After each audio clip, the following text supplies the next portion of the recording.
All right, call the meeting to order. Start with the pledge. I hate to say it. She does. She tries to. No, she does. I pledge allegiance to the flag of the United States of America and to the republic for which it stands, one nation, under God, indivisible, with liberty and justice for all.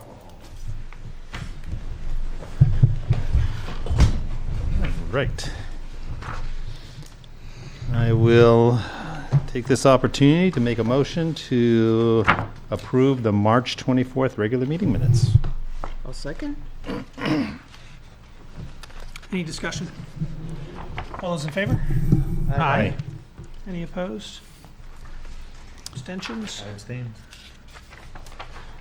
And I will follow it up with another motion to approve the March 24th, 2025 non-public meeting minutes. I'll second. Any discussion? All those in favor? Any opposed? Abstention? Abstain. Okay. Some quick things. Select Board will meet on the following dates at 5 p.m. Monday, April 28th, Monday, May 12th, and then Tuesday, May 27th, the offset for Memorial Day.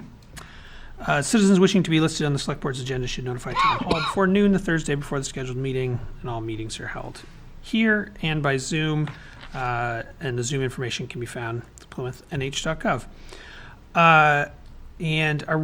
Is Town Hall closed on Memorial Day? It is. It is, but we do have the Memorial Day Parade, which everybody should attend if possible. Actually, the one comment I have is welcome, Phil, to your first meeting. I was appreciative of the welcome comments in the minutes, and I appreciate the assignments that the board handed out. Yeah, And any- happy to fill in. I was going to say, any issues with any of those committee assignments? No. There was a few where you kind of got, was like, oh, Phil's not here. I guess to have We those. should have given more. In that. Maybe I missed some of them then. No, I'll be okay with that. All right, perfect. Well, with that, I'll hand it to Scott for the town manager's report. Thank you, Zach. Performance evaluations. April 1st kicks off the formal performance evaluation process for all Town of Plymouth employees. As we know, establishing a consistent and constructive evaluation process has been a priority to enhance employee development, improve performance, and ensure accountability across all departments. This will be completed prior to July 1st, 2025. Plymouth Selectboard resolution. In your packets tonight, you will find a resolution strongly objecting to the freezing of federal grant programs to state and municipalities and to agencies and organizations that support Plymouth residents. And it is on the agenda, and you'll find it later in the meeting. Department head goal setting. I've met with all department heads with regards to their strategic goals to include department achievements, current challenges and opportunities, and key priorities for 25 and 26. Over the next few months, they will attend a select board meeting and present their overall goals to the select board at that time. The 24-25 budget, CIP, Ann and I have been working on finalized budget, and CIP plan is voted on at town meeting for implementation on July 1st. The Department of Revenue Administration has approved all of the appropriations as recommended and voted on at town meeting. Additionally, the personnel policy has been updated to reflect the changes that were negotiated in the union contracts and passed at town meeting. We will start the 26-27 budget process in July with department heads to align with their strategic goals. I think the next meeting, we will bring in the updated personnel policy for board approval. Town clerk, quarter one report. Amy writes, thank you for allowing the town clerk's office to report on what happened in January, February, and March. We successfully ran the town election in March. Thank you to the voters for coming up and involvement with town meeting. Thank you for electing me, Amy Lee, to another term as clerk. It is an honor and a privilege to serve the town of Plymouth. The office was very busy with the following: motor vehicle registrations processed in the amount of 1,527 transactions, which was 184 less than the previous year. Vital records coming in at 203, including 10 marriage licenses issued, 293 dogs registered, Should you have any questions, please reach out to Melinda or Amy at the town clerk's office, 536-1732. Health insurance, Ann and I met with our representative benefit advisor from Health Trust on Thursday, March 27th. We discussed our current plans, in that the Blue Choice plan currently in place is being discontinued June 30th, 2025. We'll be adding an additional cost-effective plan for employees to choose from effective 7/1/25. Additionally, we'll be providing benefit educations for employees during the month of May. Welfare report for March. During the month of March, Mary Ann worked on 30 cases that were received. The cases range from assistance with rent, electricity, and housing. Mary Ann's professional and effective management of our municipal welfare services is truly commendable. Mary Ann consistently demonstrates a deep understanding of the needs of our community, and her ability to navigate complex situations is exceptional. Plymouth State University updates. I met with Jess Dutile on Tuesday, February 17th. We discussed the schedule of an upcoming meeting with the Cabinet and the Select Board regards to student life updates and discussing the LSSA. President Burks is hoping to give an update on PSU strategies moving forward, as well as discuss what is currently happening at the state level. The date has been confirmed for Monday, April 28th, 2025, at the next Select Board meeting. Additionally, we discussed the spring activities for the month of April and orientation dates for the month of June. Plymouth Village Water and Sewer, hydrant flushing. They are providing advance notice that the district staff will be flushing the water system during daytime hours beginning April 21st through May 16th. For details on specific dates and locations, please check the hydrant flushing Spring 2025 calendar on the Plymouth Village Water and Sewer website. If you have any questions, please call their business office at 536-1733. Social media policy update. I've worked with Primex and Attorney Mansfield from DTC on the development of an updated social media policy based on discussions at our February 24th meeting. You have the current policy and the draft of a new policy in your packet for discussion further tonight. And employment opportunities, we have an opening, 2 openings for firefighters, EMTs with the fire department, and we have 1 police officer opening. The only 2 other things that I wanted to mention is Zach did mention Memorial Day notice that Kelsey Bowden sent out. And the other thing is our solar credit from the start of the program through the end of March increased to $6,144.91. And we should receive a check from the New Hampshire Electric Co-op over the next week or so for that amount. And that concludes my report. If there are any questions, I'd be happy to answer those. Any questions for Scott? All right, new business. We've got Neil Cannon here to discuss finance and, well, economic development discussion. This is our second person that we are talking to. Right. And, yeah. Want to come You up, want Neil, to come up and sit at the table with us, Neil? Sure.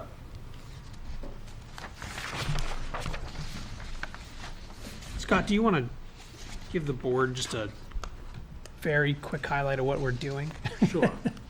So where we have been with economic development is really all over the place. Is that we were working with Plymouth State University on a program that was going to address economic development, also including downtown master plan, including connecting the river with the downtown area. And we started into that program, and then it stopped. The university, there were some issues at the university with regards to the individual that was leading the economic development discussion, and that fell off the table. So since that time, I've reached out to 2 contractors that are very well known in the economic development arena in New Hampshire to talk about what maybe our next steps are on bringing economic development together. And I think, including all aspects of the community, the citizens, obviously our planner, Joseph Perez, as well as the select board, business, is an important task, but something that we really need to kick off from ground level and really start thinking about what are the different aspects with regards to the housing opportunity program that we participated in on the first phase, and now the second phase of really looking at updating the downtown master plan and some other aspects. But that's really where we are now, Neil, and looking for some guidance, some ideas, philosophy on how a town like Plymouth can kick off an economic development plan and assessment for the community. Okay. That's the question. That's where we are right now. The first thing that comes to mind when I think of Plymouth, and when I was executive director of Capital Regional Development back in the day, we did some work in Plymouth. We were involved in establishing a TIF district in downtown back in 2004, something like that. I don't know, it's quite a while ago. I don't know whether it was ever used. And we were involved in some other projects too. But the first thing that comes to mind when I think of Plymouth is the dominance of Plymouth State University, and the fact that so much of your tax base is non-taxable because of that. But the second thing I think of is that you do have a very viable downtown, and that's generally where the focus should be. And the reason I say that is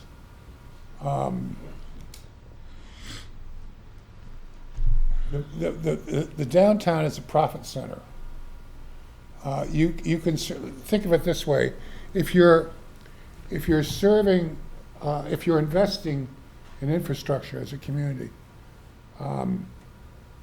300 feet of sewer line in the downtown is going to serve more value than 300 feet in the outside of the downtown area, because there's more value per linear foot or per square foot. That's where your value is, and that's where you have to invest in. So any strategy that that encourages investment in the downtown is really positive. But how do you do that? Well, there's a lot of tools to do it, but you've got to develop a strategy that focuses on what makes Plymouth special. To my mind, there's at least two things. You mentioned a river connection. That's wonderful. That's one of the things that's the thing that's driving Franklin right now, is a river connection. I don't know what's going to be the thing in Plymouth, but a river connection. It's a think of the communities that are blocked from the river, and just in this state. What would Concord be like if it didn't have an interstate between the downtown and the river? And there's other communities all over the place. In Philadelphia back in the 70s, when they were building 95, you'll notice it now, there's about a 3-mile stretch through downtown Philadelphia that you can't get off of. You can get off in South Philadelphia, get off in North Philadelphia, but that 3-mile stretch you can't get off of because it's underground.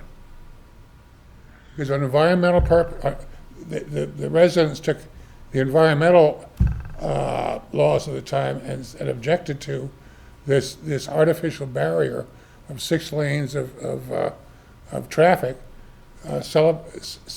segmenting them or their downtown from the Delaware River, and it worked.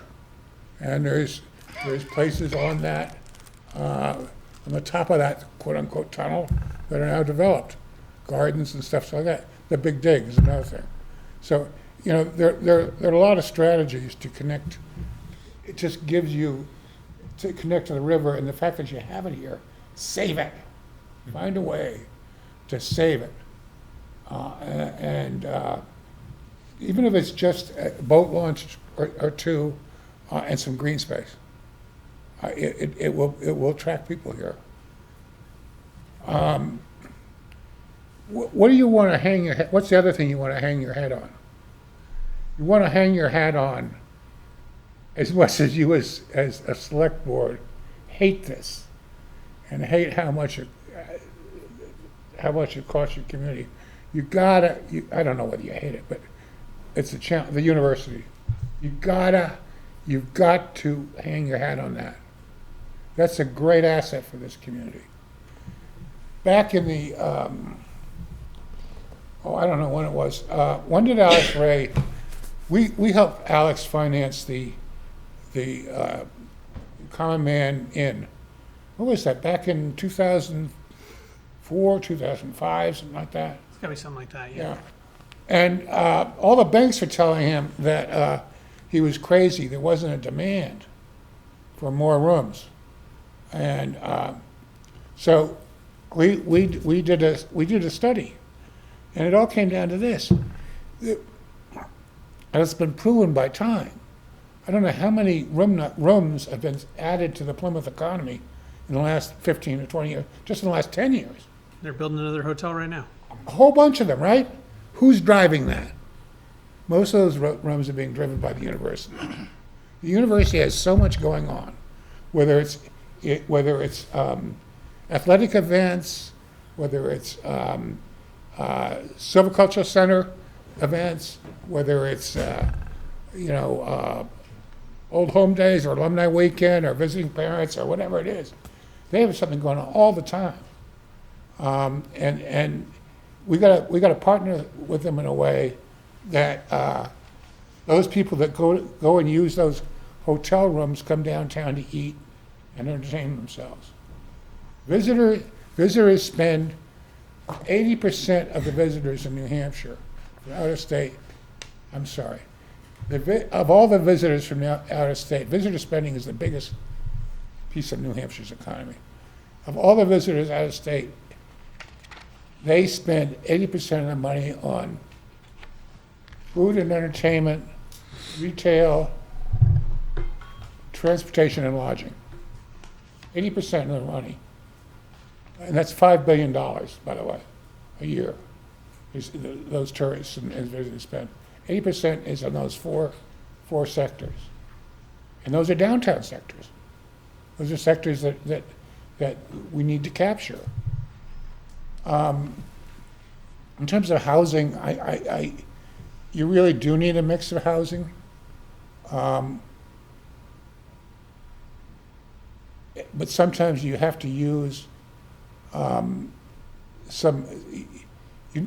you need to be able to use some federal programs that make it more amenable for a developer to do it. Is downtown Plymouth in a historic district? Part of it is. Part of it is? That's an important thing, because anybody who wants to do downtown housing, wants to do housing in the downtown, it makes them eligible for a federal housing and historic tax credit, which is like 20%. And basically what they do, say they have a $5 million project, what they would do is they'd sell that tax credit. It's a 20% tax credit. So that's $1 million. And they sell it for 99 cents on the dollar, 98 cents. So they end up with $980,000 in cash to put into their project. That's their equity. There's other tax credit programs, such as the New Market Tax Credit Program, which I believe Plymouth is still eligible for. It was the last round. I don't know if it still is, but I think it is. So there are those programs out there that can encourage housing, and a mix of housing that is a combination of both affordable housing and market rate housing. We found something in Franklin that I found really, really surprising. I don't know what the story in Plymouth is. How's your second floor vacancy on Main Street? Is there a lot of vacant space? There isn't. That's good. There aren't a lot of second floor spaces, though, really. What's that? Right. There aren't that many second floor Right. spaces. Right. Not every But building they're being downtown. used. Everything is full. So that's good. But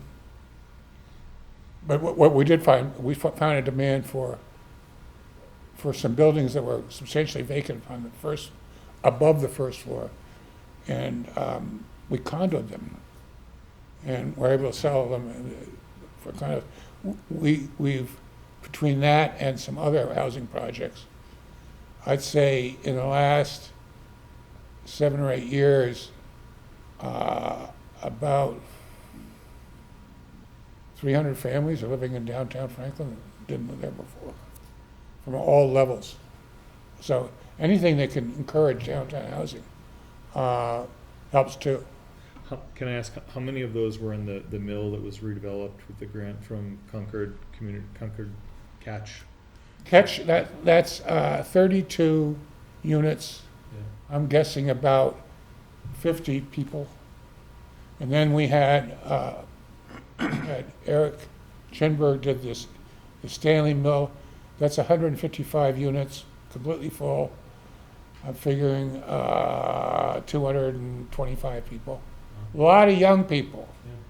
What we found is when this housing goes in, a lot of young people come in, and they're the drivers of your future economy. So it's not only filling a need, it's bringing people in there that are going to drive your economy and get involved. You know, I Always think, good. one thing where we're at is we have a lot of exciting things that are talked about Yeah. with regards to housing. I mean, we went through a whole housing opportunity program, first round of the grant, looking at, with public input, and the planning board spent a tremendous amount of time putting this together with a committee. So, we've got kind of that piece that's been rolling. Now we're in the second phase with downtown master planning. We're working with Lakes Region Planning Commission on developing the roadway going north out of town, creating a sidewalk and a more friendly atmosphere as you move north out of town. We've done economic development in the downtown by replacing all the water, sewer, and drainage lines from Toby Road all the way through to the drainage pond on South Main Street. We have other projects going on with regards to water, sewer, and drainage with Plymouth Village Water and Sewer. So there's a lot of really exciting components that we're working on, but it's bringing everything together and creating a plan on how we can capitalize on everything that we talk about each and every day, Right. which we just never seem to get there. Well, there's two pieces to that's not unusual to hear. We never seem to get there. Standard. There's two pieces to the economic development chapter of a master plan.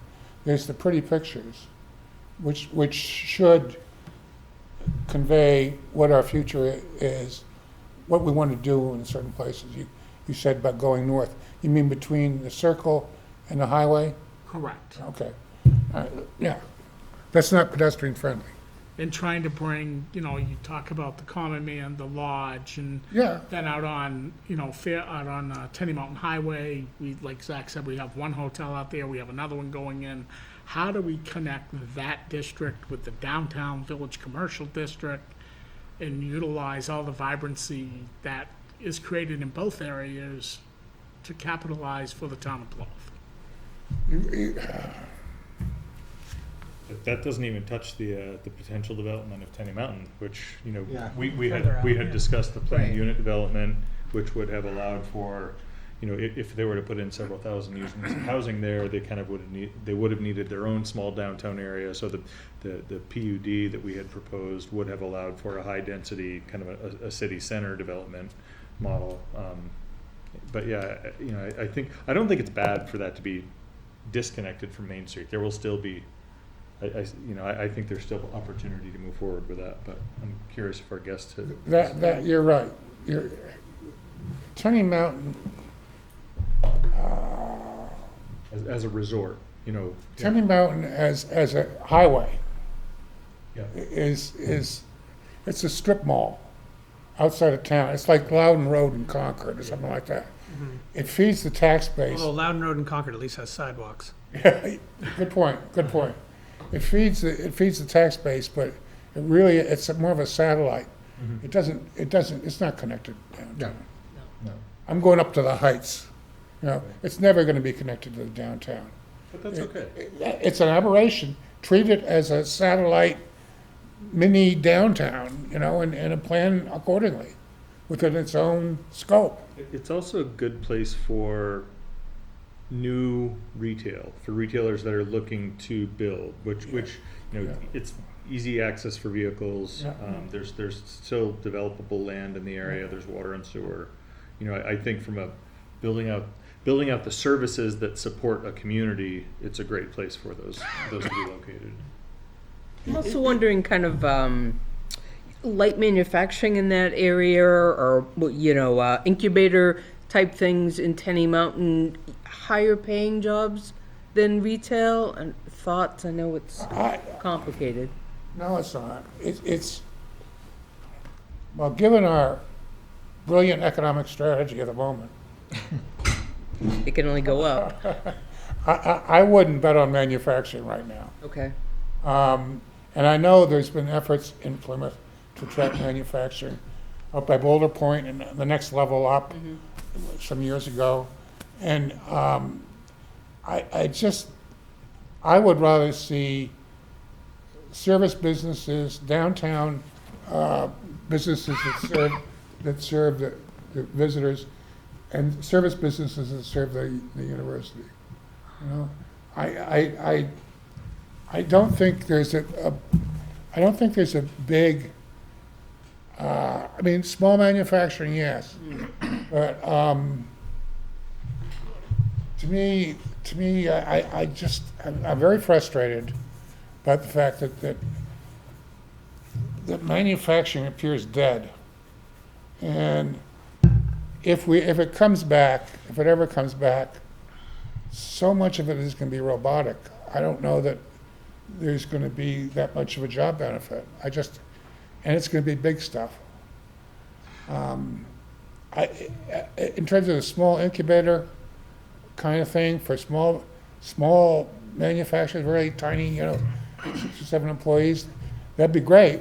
That'd be great if we could find a place to put it, and if we could find a way to finance it in such a way that the rents were low. It sounds. I think Littleton did this a few years ago. They dedicated. I just had to look it up. They have 380 acres dedicated to a development park. They've got 17 businesses in there, and they've got 1,200 jobs that came out of that. I mean, my thinking is, the area kind of up the hill from Walmart. I think there's untapped potential and potential for, some kind of an industrial commercial expansion in that area. Do you have thoughts on that? I was involved in funding that when I was with EDA. Yeah. And that park was developed in 1976. But it seems like it's 50 years later, it's got 1,200 jobs. Right? Somewhat, but it's taken 50 years to get 17 businesses on. And that was during some good years, Yeah. when manufacturing was still, Not what you'd hoped for it? I don't see a trend. Yeah. I don't see a trend, especially in this region, of manufacturing coming back in any big way. To the extent we can help small manufacturers, small businesses, yeah, small incubator makes sense. Right. But I'd hope to attract, once again, higher paying jobs than a retail. It's expensive to live in Plymouth, so folks who work the retail are not going to be living in Plymouth. probably true. It's probably true. It seems to me that it's important to have a business that that brings revenue to the community from a larger market.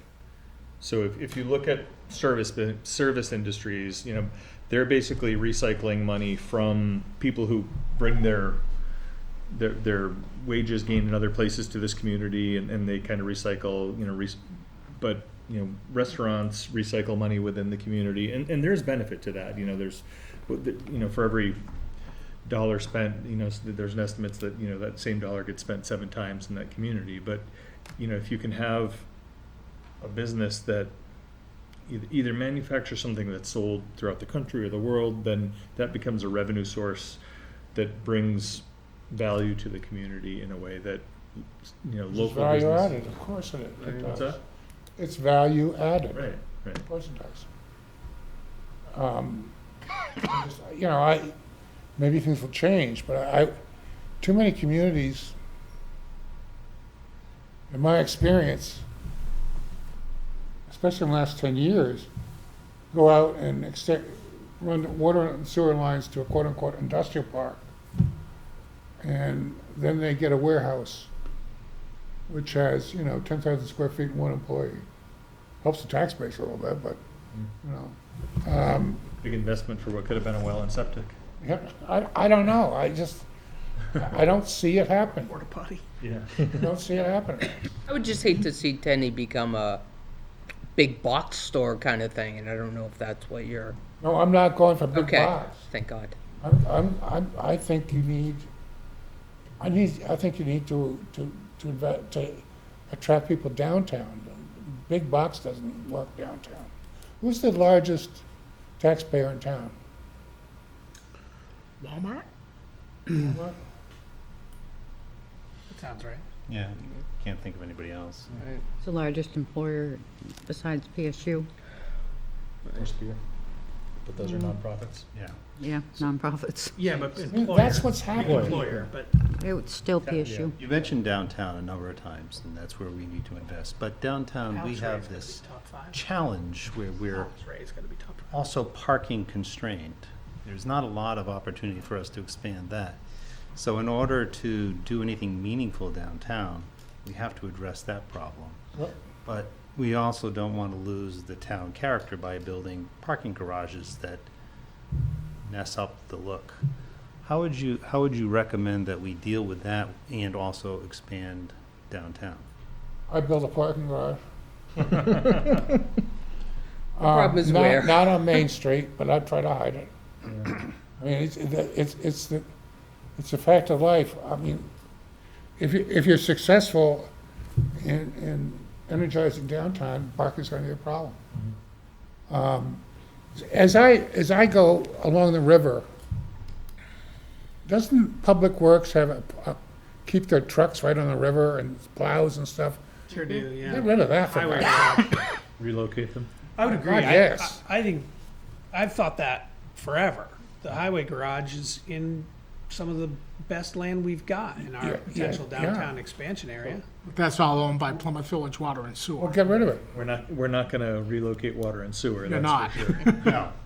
But And they're gonna expand onto that property if we Oh, get it's rid a of the treatment highway. plant or something? Yeah, yeah, yeah. Yeah. Don't they also, doesn't water Public treatment. Works also park a lot of machinery Because there? we have a 100-year lease with Plymouth Village Water and Sewer on their property for the highway garage.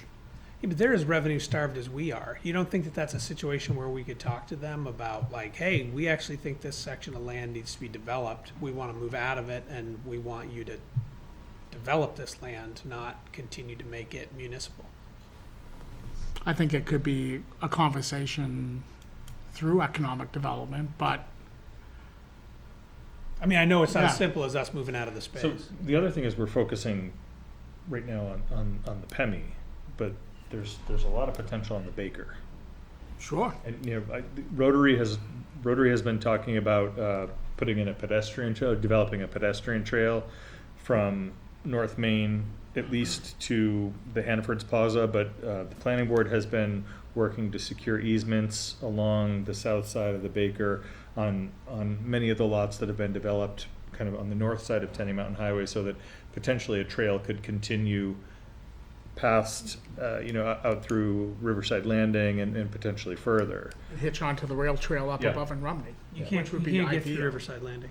There's a parcel on the Baker It's restricted. as I'm going out, We have to- easements. as I'm going, We tried. EDA you shut us wouldn't. down. Oh, okay, sorry. as I'm going out towards the common man, there's a parcel on the Baker that's vacant there on the left. It's, Alex Ray owns it. Yeah. He's somewhat receptive to development, but I think he's looking for ideas. What, You mean back, past the armory where Yeah. yeah. yeah, back when, this is, this just is typical of Plymouth. None of you are around, but back in We need Neil. 2007 or 2008, We were around I was 2007, around. 2008. you were around, but you weren't on this board. Not on this board, no. We as CRDC built Midstate. We built that, and we leased it to Midstate, but we owned it and we paid taxes. And we wanted to build it on that parcel. Now, why did we want to build it on that parcel? Well, they were going to be seeing 80 patients a day or something. Maybe they'd just be a little more likely to come downtown and spend their money if they were on that parcel, rather than at Boulder Point. The local politics got ugly. There were those who were vested in having it at Boulder Point. Same people who were vested in having Spear build their office building out there, the medical office building out there. Vested, and we couldn't do it. But that's what's happened. People are taking these giant leaps from downtown out here to these other places.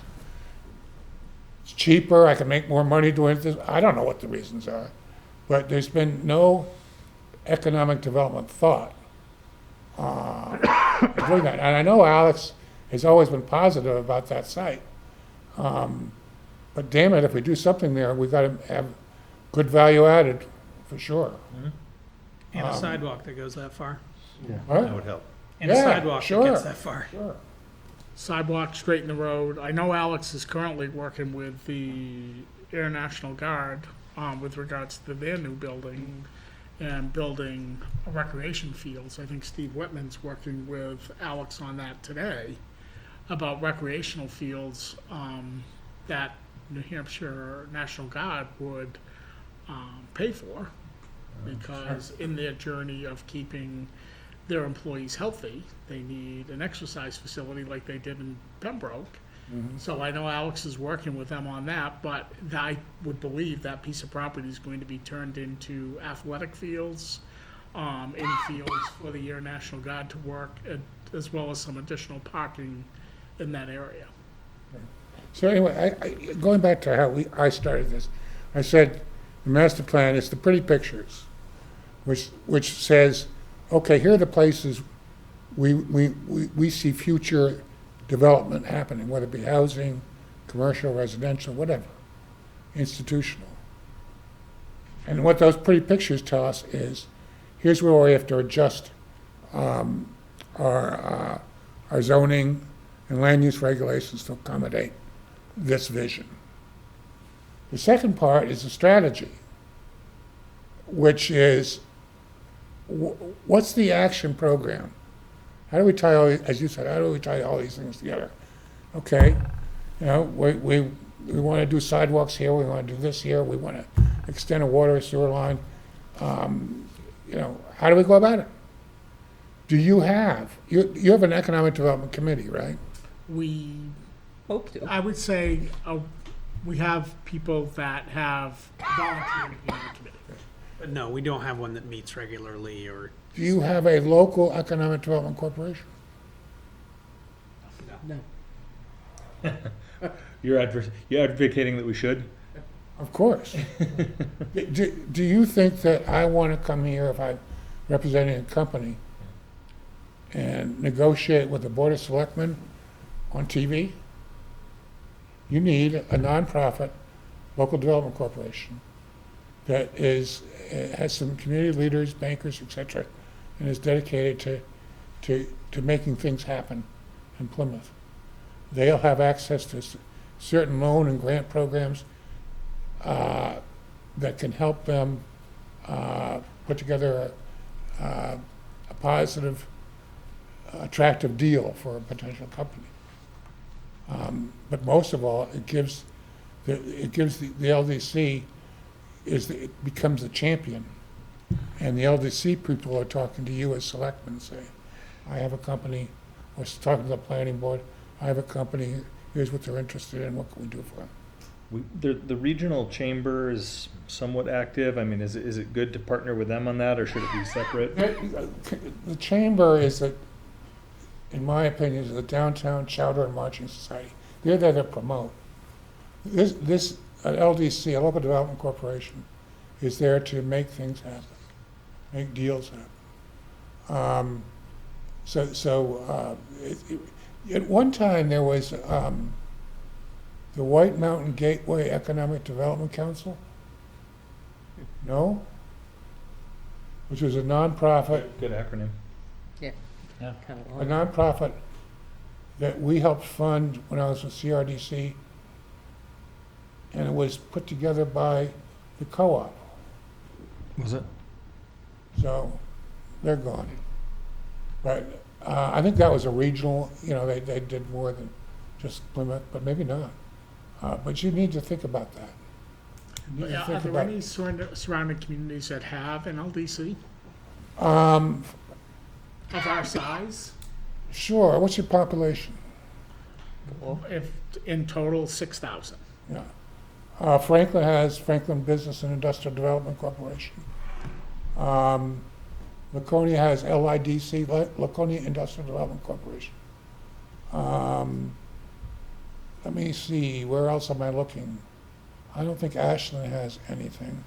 Littleton, LIDC, they're the ones that did the park that you talked about. They've been around for 30 years or so. More than that, 50 years. How about Littleton? Anything- Littleton, LIDC. Oh, You just said really? that. Okay. Meredith? There's still an EIN number for White Mountain Gateway, but There is. there's no funding. Meredith, I don't know, I think Meredith has a downtown association. I don't know if they have a development corporation. I'm not sure. But it's the way to go. I mean,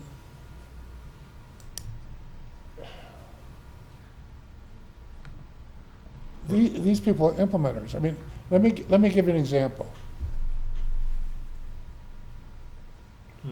If you came to me, or in the course of doing work for you, I found out about a company who wants to come here and wants to build a 10,000 square foot building, hire 15 people, and da-da-da-da-da, it's gonna cost them $2 million. But they're also looking at 2 or 3 other communities. I would meet with the development corporation, and I give them that information, I tell them who it is, and I say, first of all, you need to take them on a tour of the community.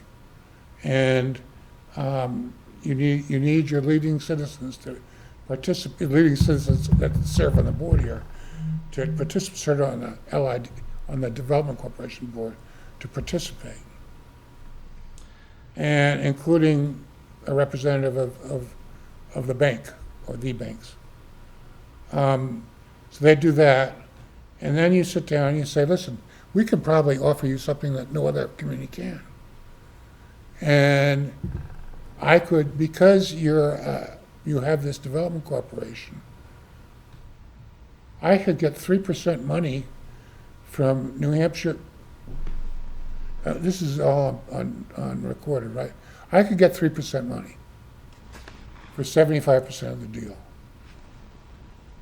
Loan to the development corporation, and turn around and loan that at either 3% or 3.5%, whatever, to the company.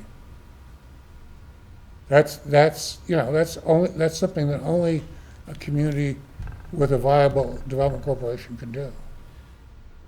It seems that White Mountain was rolled into the Grafton Regional Development Is Commission. that what happened? Yeah, I'm getting, indications that it got pointed in there, but Grafton Regional Development is still, seems to be active. Yeah, they're active. Yeah. They operate out of the Enterprise Center, I believe. Yep. Do they? Yeah, Oh, they do. interesting. Yeah, I mean, so there's our local partner. Interesting. I mean, They operate out of the How far do we Enterprise wa- Center, but isn't the has the Enterprise Center ever built the third floor of that building? Yeah, I think so. I mean, I was I don't know in what's I was there. in that building for 2.5 years, and the third floor of that building was completely vacant. They had I think not a that's single where occupant. Steve Whitman is That was on true the up till- third floor now. That was 2017, 2018. So I mean, there's a lot of great information and ideas, but how do we consolidate all of that? Do we meet with Grafton County? I think we definitely do. Yeah, Yeah. that's the only option, really. It's already there. Start there and then, I would still want you to have your own local development corporation. That's what I was gonna say. The problem They with, could help you put it together. right, that's what I'm thinking. There's just, I'm trying to think of the statute, but I can't remember it. I'll send it to you. That empowers communities to do this. I would think we'd have a conversation with them to see how we could develop our own regional development corporation. Well, you want a local development, they're the regional. Yeah. Right, You'd be right, local. how we could move forward and work collaboratively with them in development of our own to get something started at least. So I know Joseph is a great asset Yep. for planning, but I know when June was hired, part of the expectation was that, my understanding was that half of that time was intended to be economic development, not just, so I'm not sure if We're gonna Joseph be is there. moving in a different direction Right. with Joseph That makes sense. He's a good asset and we should keep him. and with If he's. Avery coming on board full-time starting July 1st. We have some room to move in that area. Absolutely. Yeah. But I don't know if there's any other conversation for tonight, or if we want to take that back and reach out to Grafton County, have a conversation with them, Yeah. invite them in, meet with us, and then follow up accordingly. Whatever. Sounds good. Can I ask you a question about PSU? Yes. And so, it's no secret PSU's been struggling for a number of years. Their enrollment is down. Funding doesn't look too promising. Sort of your thoughts on, we certainly should partner with them in some way. They're important to our community, kind of vice versa. I'm just a little concerned from that aspect, that not doing well and the federal funding taking quite a hit now. And local. And local, yes, Sure. thank you. I don't know where the federal funding and the local funding is gonna end up. Right, None of us do, but Right. it's, you gotta be aware something's going on. right. But I still feel that PSU is the biggest economic driver in your community. So that being said, taking advantage of what they do they're what makes Plymouth a destination place. That's really what it comes down to. And if you can be a destination place, at least your downtown can attract dollars.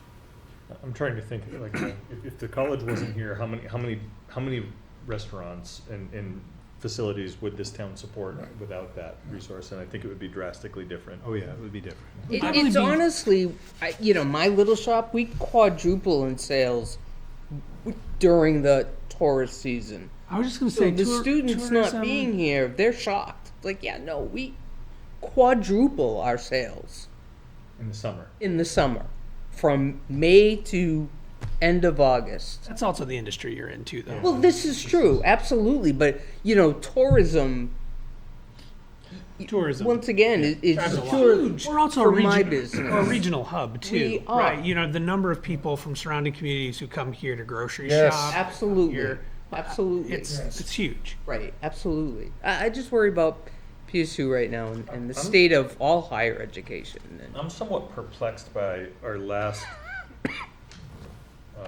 assessment where we found that the value of commercial properties had dropped relative to the value of residential properties. It seems to me counterintuitive to the fact that we are a regional destination for shopping. It seems like commercial real estate would have more value here. I've often wondered, I don't think we're empowered to, but if we could have a local sales tax, that might help us offset, that would be a way for our community to, I'm not advocating for that. I'm just saying, in the big picture, we have costs of being a host community, and it seems that the businesses that should be supporting our local tax base are being devalued, so we're not getting a lot of revenue from those properties right now. Doesn't make sense. I agree. We are getting good revenue from those properties, but it was just the housing bubble caused all of our houses in Did this you have a community. reval? Yeah, yeah. Oh, And so the residential housing prices skyrocketed in valuation and then commercial properties stayed flat. So what is commercial as a percent of the whole? Did that go down? I don't think the ratio went down. I don't think the ratio of properties went down, but in terms of tax Revenue. commitment, it went down. More taxes coming from residential than from So commercial. when we did our last revaluation, all of a sudden, because of the timing, our houses were worth a lot more, and our commercial property stayed about the same. So because tax revenue is driven by value, that higher value over here made the tax amount for the housing much higher than what it was historically for. So the total commercial valuation as a percentage of total valuation also went down. Yes. Okay. Why do you have such a high municipal portion of the tax rate, the highest in the state? I don't think we do anymore. No. No, if you look at it carefully. It was $11, $10.95. $10.93 a thousand. Yeah, That's not the highest by any means. Even Even if you It's look at huge. towns around here. it's huge. Why? I mean, it is big, We but have, we have- probably have 47% of the property paying taxes to support the. we have a operating budget. full-time fire Here's- department, here's the full-time ambulance, full-time police department. 80% of the acreage in town is in current use. And of the remaining 20%, there are three major nonprofits: the college, the high, or the college, system. Spear, and Midstate. So what's remaining of that 20% shoulders the majority of the burden. What about the co-op pays taxes, right? The school They're a system's also. nonprofit, but they're not an exempt nonprofit. Does the university contribute anything? We do. There's a pilot. They contribute $400,000 a year. Okay. They used to contribute more though, right? It used to be as At high one as point, there was 700. close to 700. Yeah, You over, need a ladder truck because of the university? Yeah. yeah, Did they pay for it? no. I mean, Originally, they did. originally they did, now they just pay the safety service agreement, and theoretically, it's built into that. I mean, Which we're is gonna up for be review. having a conversation with the university, and I've put a document together that Zach and Ted have with regards to how do we acknowledge the current relationship, number one. And number two is understanding the financial landscape from the town as well as from the university. Sure. But enhancing existing collaborative, what is the best funding model for the town of Plymouth to have if the university agrees upon that? And that needs to be figured out. And what are the specific town needs? You mentioned a ladder truck, a tower truck, those types of things. But also something that we've never collaborated on is what joint grant applications and funding opportunities could we work on together? And how do we create a long-term planning vision for the university and the town moving forward, knowing where the landscape is today? And then really looking at what our desired outcomes are based on the discussions we have with them at our meeting. So we've never really had that thorough conversation with them. We've talked about it, but we've never gone down that path.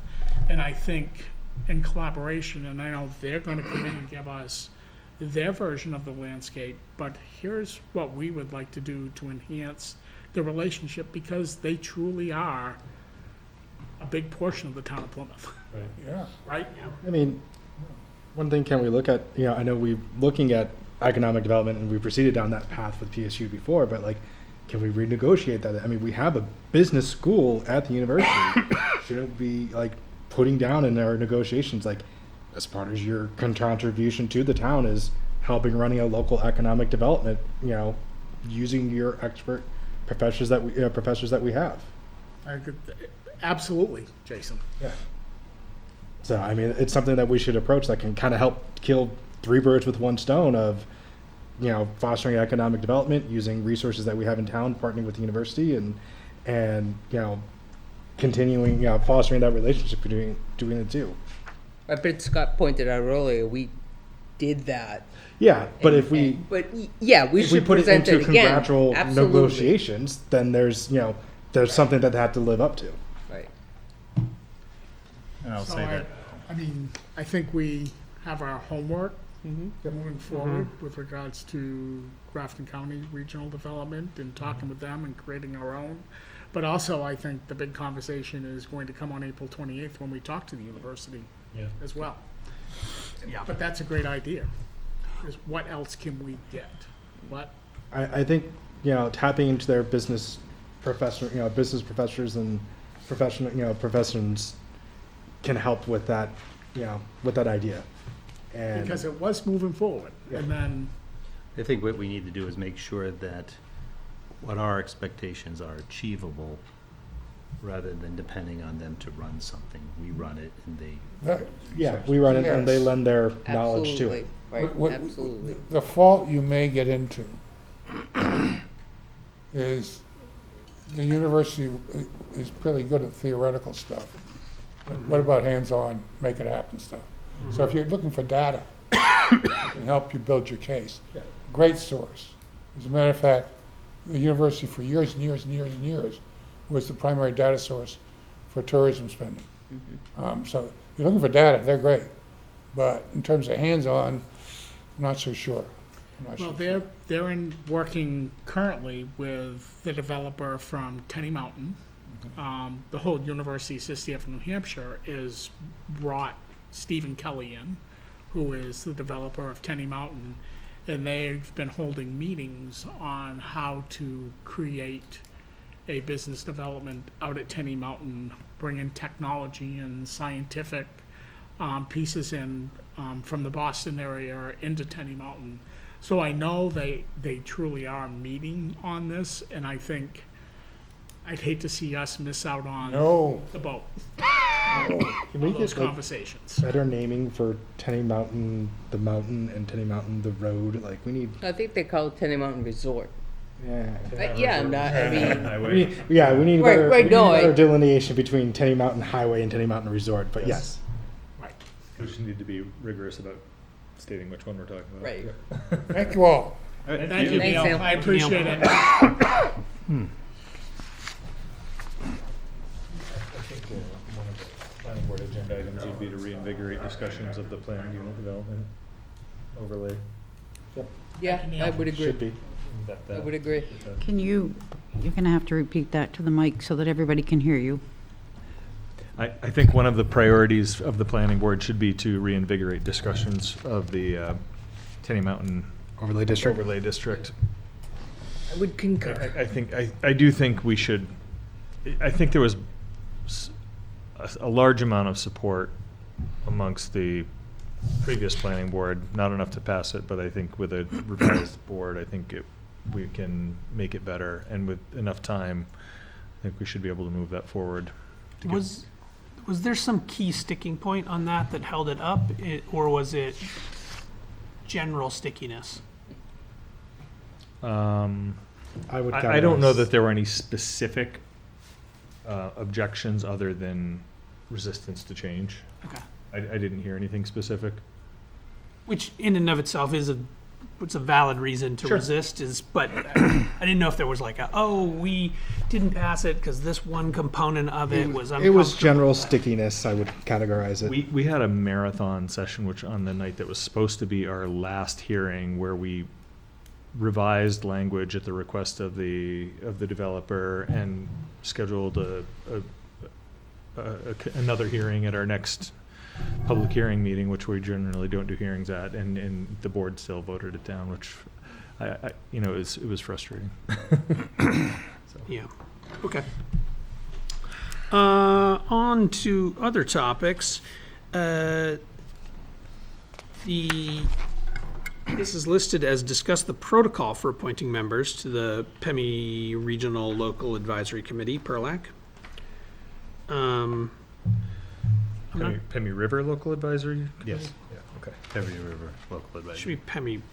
Ah, I think it actually is. I think it's actually Pemigewasset River Regional Local Advisory Committee. Committee. Is it? I think the R on river is silent in that acronym, okay. which I understand is But it- bizarre. okay. But yes, this is referring to the It's committee that Pemmy works River with the Region. river. Yeah. Zach, if I may? Yeah, go ahead, please. So how this all came about is that at our first meeting after the election, the board went through and made assignments for the different committees. And my understanding, talking to Lakes Region Planning Commission and Dave Jeffries, is that the reason the town of Plymouth always had a select board member on it is because Neil McIver and Bill Bolton had been on the committee for eons, and as a select board member, they made a committee and they were assigned that. Typically, throughout the Lakes Region Planning Commission and other planning commissions, there's really never a select board member that's on that local advisory committee. But because Bill and Neil had always served on that, that's why they were on it. And I know in talking to Bill, he truly has a love for the committee. He's served on it for many, many years, as well as the committee that does the river testing. And when we announced that Phil was going to be assigned that designation for PERLAC, I think Bill was a little taken back and wanted to really continue on that venture because he had committed so much and so long to the committee. And in talking to Bill after, if the board chose, is that Bill would more than be willing to come in and offer reports based on their meetings. And in my opinion, the board has enough assignments that you're very busy with all the different assignments that we have. So, according to Dave Jeffries, he would recommend that the board reappoint Bill Bolton to that committee if the board chose to do so based on his past involvement and engagement with that committee. I guess my question is, are the other members of that committee just appointed by the committee? I mean, are there other towns that appoint anyone, or? Typically appointed by the committee. Yeah, so it seems like we could just step back and say, let the committee appoint themselves, Right. and Well, if they happen to, if we want a select, like, if they want someone from Plymouth who's connected, they could ask, but Right. I mean, it doesn't seem like this board needs to appoint anyone. Well, it sounds like we do need to appoint someone because there's a form that we have to sign to appoint someone. Okay. Oh, all right, well, but it doesn't have to be a member of this committee either. Does not have to be a member of this Correct. committee. Right. Does not have to be a member of this And committee. when do they meet? Is that the one that we could never attend, that no one could ever attend? No, we can attend this one. Oh, this I one's think one. you're thinking of the You're thinking Planning of Commission. Lakes LRPC. Region. Oh, okay, yes. Right. So does that mean the select board always appoints? Correct. So for Have to any sign member off. on this committee, on that committee, the I select don't board know if has we to have- appoint. It looks like the select board has to nominate, not appoint, if that makes sense. Okay. We have to nominate for appointment. Okay. But we are the source of that nomination for appointment. All right. It is not, doesn't come purely from the committee. I mean, Bill was- I'm all for Bill remaining on the committee. He served forever on it and does a great job. And I think he'll do a great job coming in and reporting to us. So I have no opposition to that.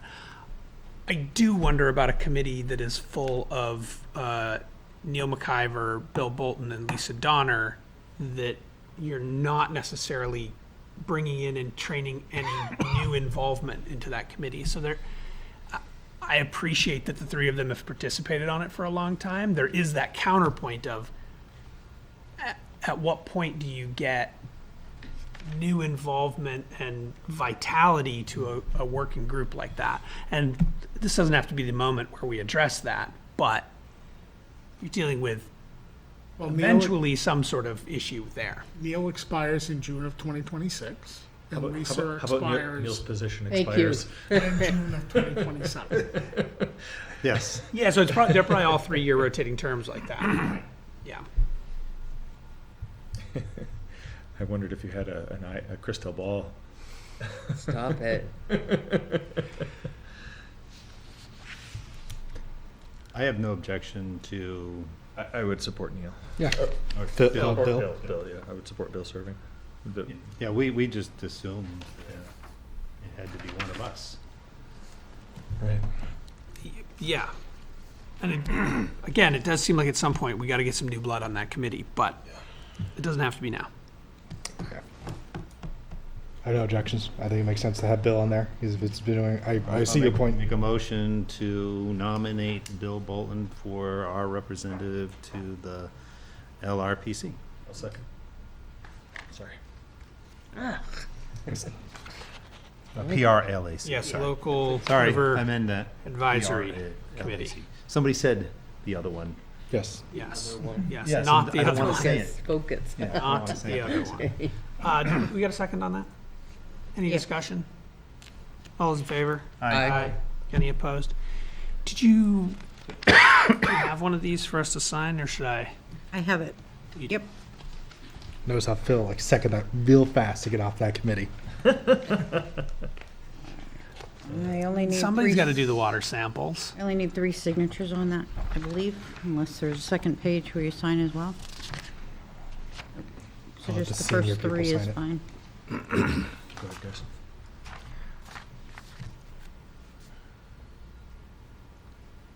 It's weird that it's name, but not, I'm just going to sign where it says name. Just the front page? Yeah. Okay. Next up, that actually addresses 2 items, the appointments as well as that one. Let's talk about the social media policy.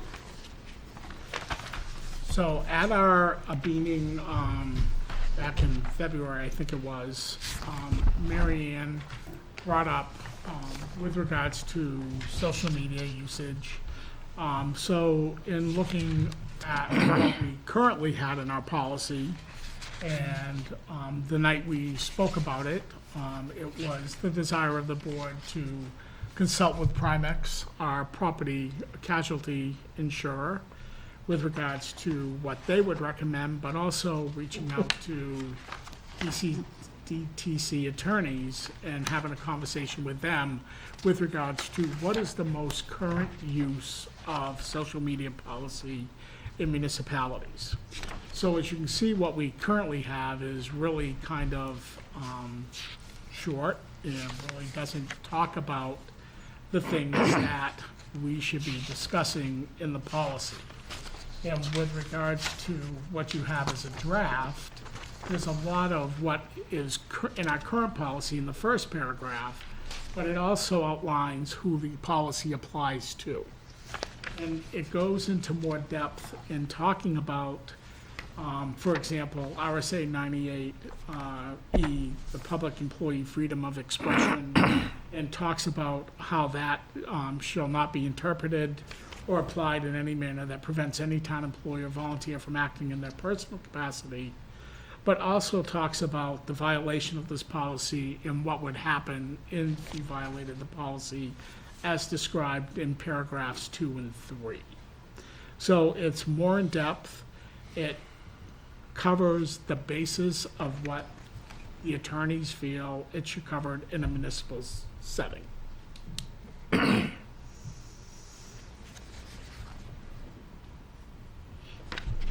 This is largely common sense. But we have to have a policy, so.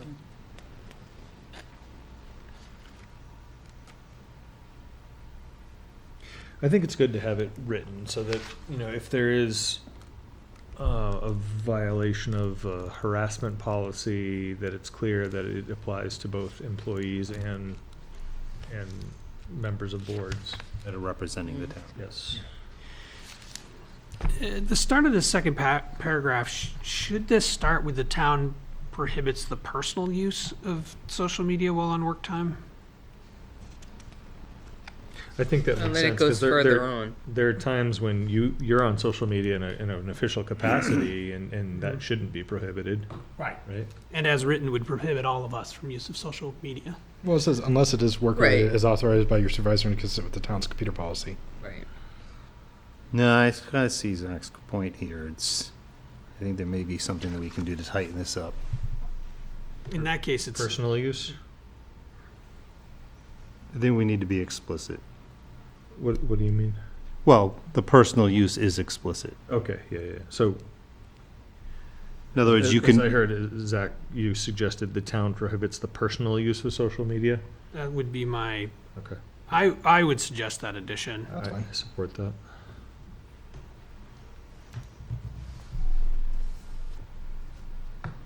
and then we'll have to kind of amend further on Yeah. the unless. I mean,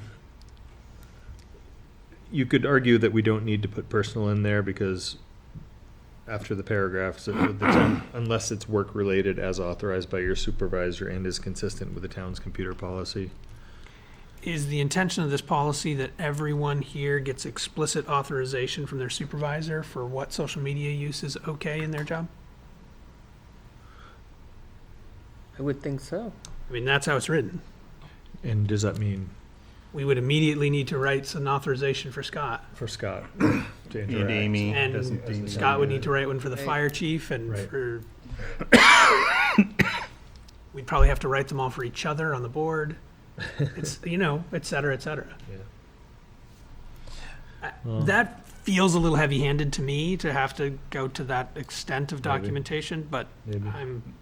I lean towards more looseness on these sorts of things. Maybe we say something to the effect of prohibits the personal use of social media when acting as a representative of the town. Unless it is, no, I think that would just end it there. Maybe, should we strike as authorized by your supervisor? No, I would actually say we should end it with the period at the, on work time, period. So the town prohibits the personal use of personal social media while working as a representative of the town, or something to that effect, period. The rest of the sentence goes away. But there are times that social media is necessary in our work. We're saying personal. Yeah. Prohibit the We're personal use specifically of social saying, media. we're not gonna ask Ann to go into you your can go personal on- Facebook account and post something on behalf of the town. That would not be. That's where I find a lot of people that we're looking for on my personal account. Oh. Okay? But it's, So- but, Well, but, you have but you're, I'm not but, I mean, posting anything. I would I'm make looking. sense, I would make the case that you're not using it for, I mean, you're Not using using your it for personal personal account, use. but you're using it for work purposes. Yeah. Okay, as long as that's understood, yeah. I mean, it's the same with Norma Jean at the highway department. She goes on her personal Right. Facebook page under Plymouth Post Highway stuff, and yep. puts a message out about sweeping. Right. But that's for professional. That's a professional it is. use. Yeah. Yeah. And I think any reasonable person would interpret it as such. I agree. So if we were to comment on a, and I don't want to get into the nuances, but for a second. But you Um, can. But you're about to get into the nuances. Well, so a community member posts something, parking stinks, and I respond to that. I mean, and I respond to that and say, parking doesn't stink. I'm on the select board. Am I representing the select board in that case? Or am I representing me personally? I think you're representing you personally. You're not saying, Select board can't operate with less than 3. True. You would be You're authorized. doing So it from there's your this- personal account. Yeah. Right, so this is from a community perspective. people are going to know I'm- you're on the select board. Like you Right, can't, you it- can't deny that, but Right. you're not doing it So- as a representative of the select board. You do it on your own personal account with your own personal interpretation of it. Right, but the town's gonna look and go, Mary Ann Barnsley on the select board says X, Y, and Z. Now, if we're clear on that, that's fine by me. Yeah, we can't control It's what the always- town is going to say. Like, oh, she's on. Like, It's the gray area we live in. yeah, Right, and I'm just trying to, if we can somehow, You could always qualify any comment saying, me personally. well, maybe, me personally, or me as a select board member. If you Or say do you we as a, even- if you say you as a select board member, then yes, you would be in violation of the policy. Unless she was saying it for Unless work she- purposes, because unless- she knew. yeah. Unless we authorized her. Even if we didn't authorize her, if she was at a meeting and knew Stating what a was fact. discussed and was stating a fact, she's operating in an official capacity. Okay, Okay. that's good to know. Clear as mud. Clear as mud. I It try all not to is. comment It all anymore. is. Yeah, it all is. I've done semi things like that on the planning board. Like, things have been posted on the planning board. I'd be like, well, this is actually what it was said, and reference like planning board minutes and things like that. So, Right, Yeah. Or point at one of the, explainer videos that was Yeah. done through Pemmy Baker. right, that's kind of what I Trying to would, find the language around 98E, but clearly there is a protection for individuals to express their Personal opinion, opinions. yeah. right. I like touch like town prohibits the use of personal social media while on work time. Kind of Period. period. Strike. Strike the rest of that sentence. And then that opens up, I think, a reasonable gray area for what's professional use. Right. I mean, you can So access can your you- personal account What's if that? you're looking Can you for edit yours so that we can, professional connections. I will write and something, send it back to us? I will write something And then read it back. and then read it back. Then we'll bring it back to the board on the 25th, That'd be great. 28th. Awesome.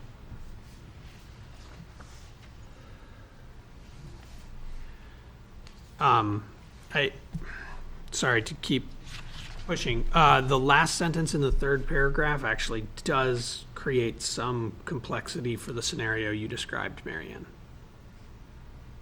Should you reference the town in any way, you must state the views, opinions. Right. Yeah, these are my personal views, not my position as the town select person. Okay. Which is pretty much the exact wording of 98E1. Right. Okay.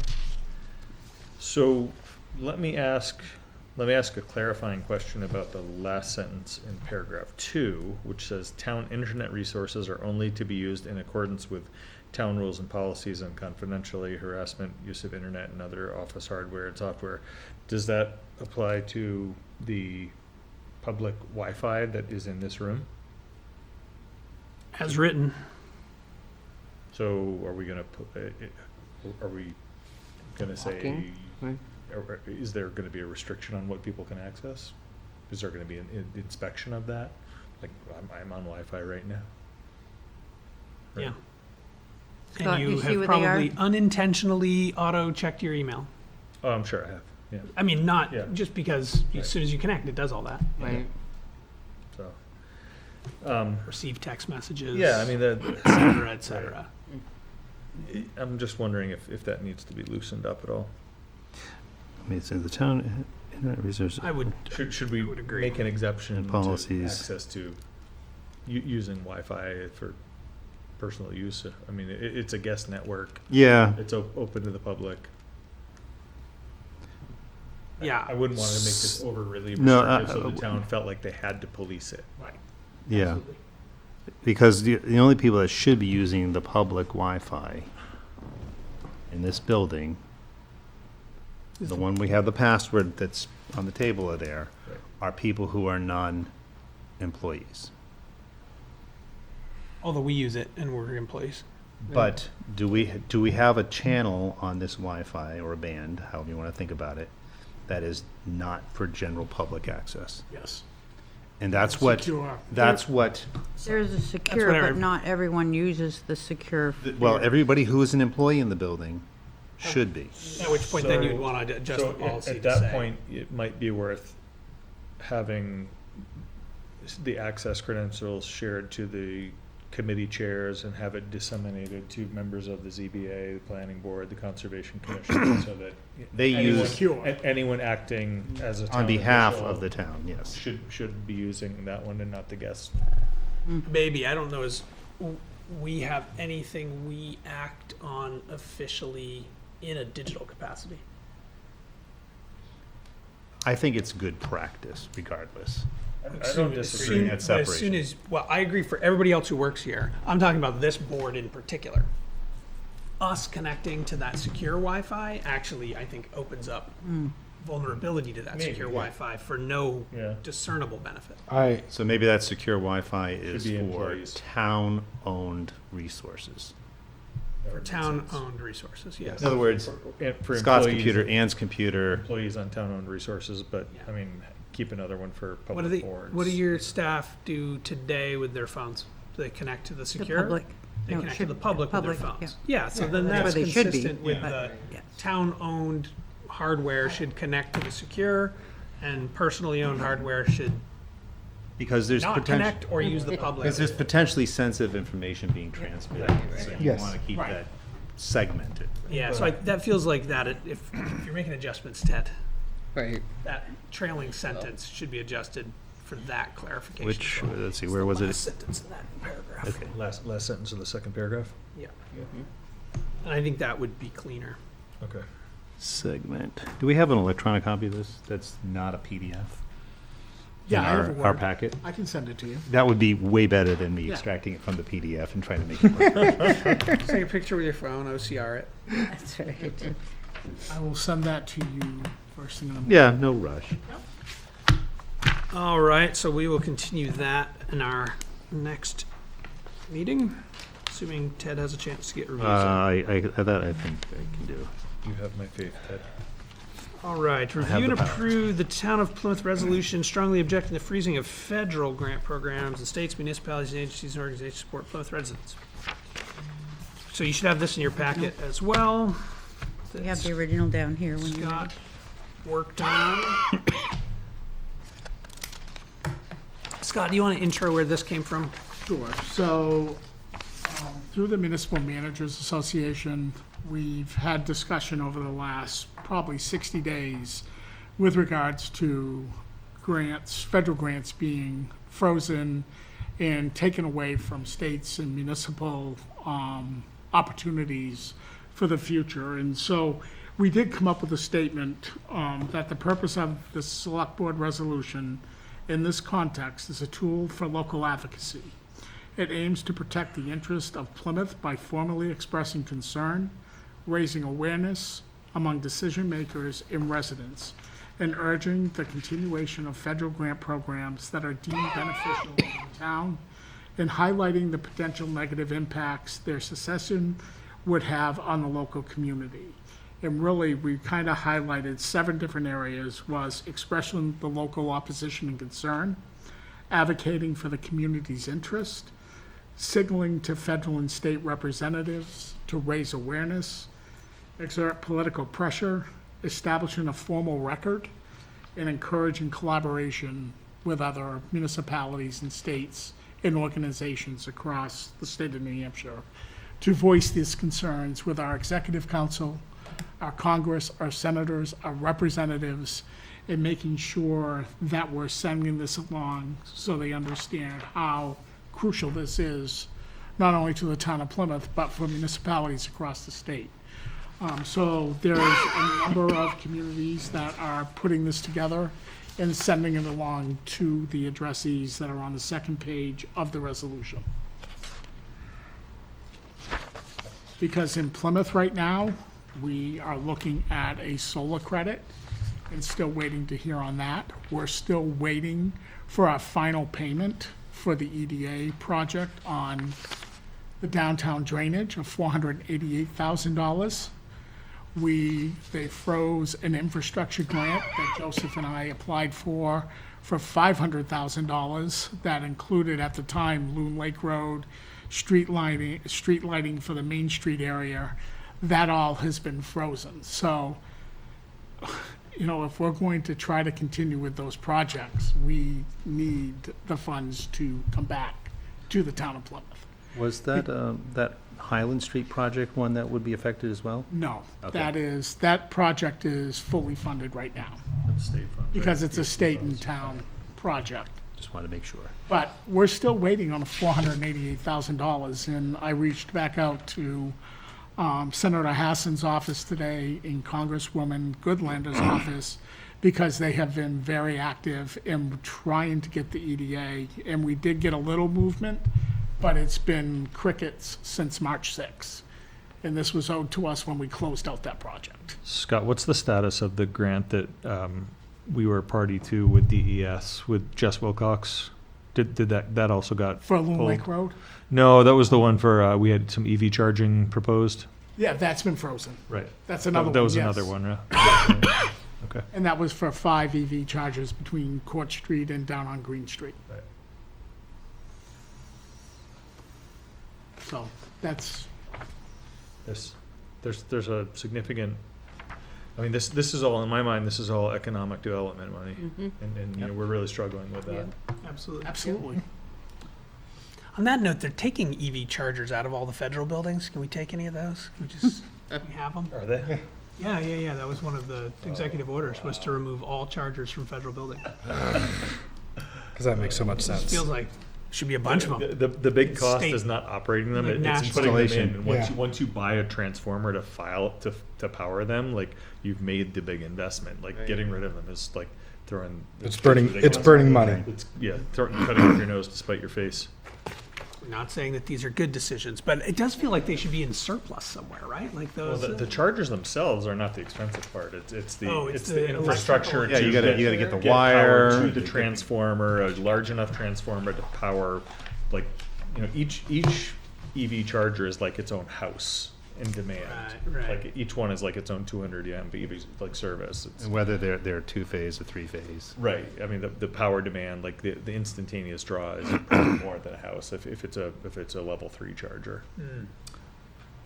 So I'll make a motion that we accept this resolution and sign it and pass it along. I'll second. Any discussion or further discussion? I third it. We need to tighten up some comma and semicolon usage in the future when we do something like this. But yes, other than that, Those are. Take it. All those in favor? Aye. Any opposed? And do you have the original on that one? I have it right here. He's got it right there, yeah. Already have it in circulation. I do. Quick loop back onto the previous item. The town's computer policy. That probably includes information security policy kind of stuff in there as well. Correct. We probably should, if we haven't, look at that and see if it needs to be updated to reflect changes with AI.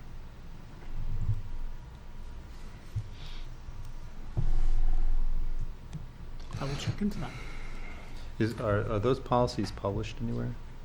It's in our personnel policy. But is it published anywhere? You know, is it Website. No, accessible out from outside? So it's only internal? No. It doesn't make sense. we thought we put them on the This month website, Starts with a 4. the website, under, No, where March went. I have a question. Yes. Yeah, we just did this resolution. Would it make sense for us to do not as something, but a resolution to this general court about cutting funding to the university system? I mean, we've talked about economic development and things like that. We know that Plymouth State is, And we know how painful that would be to our community. yeah.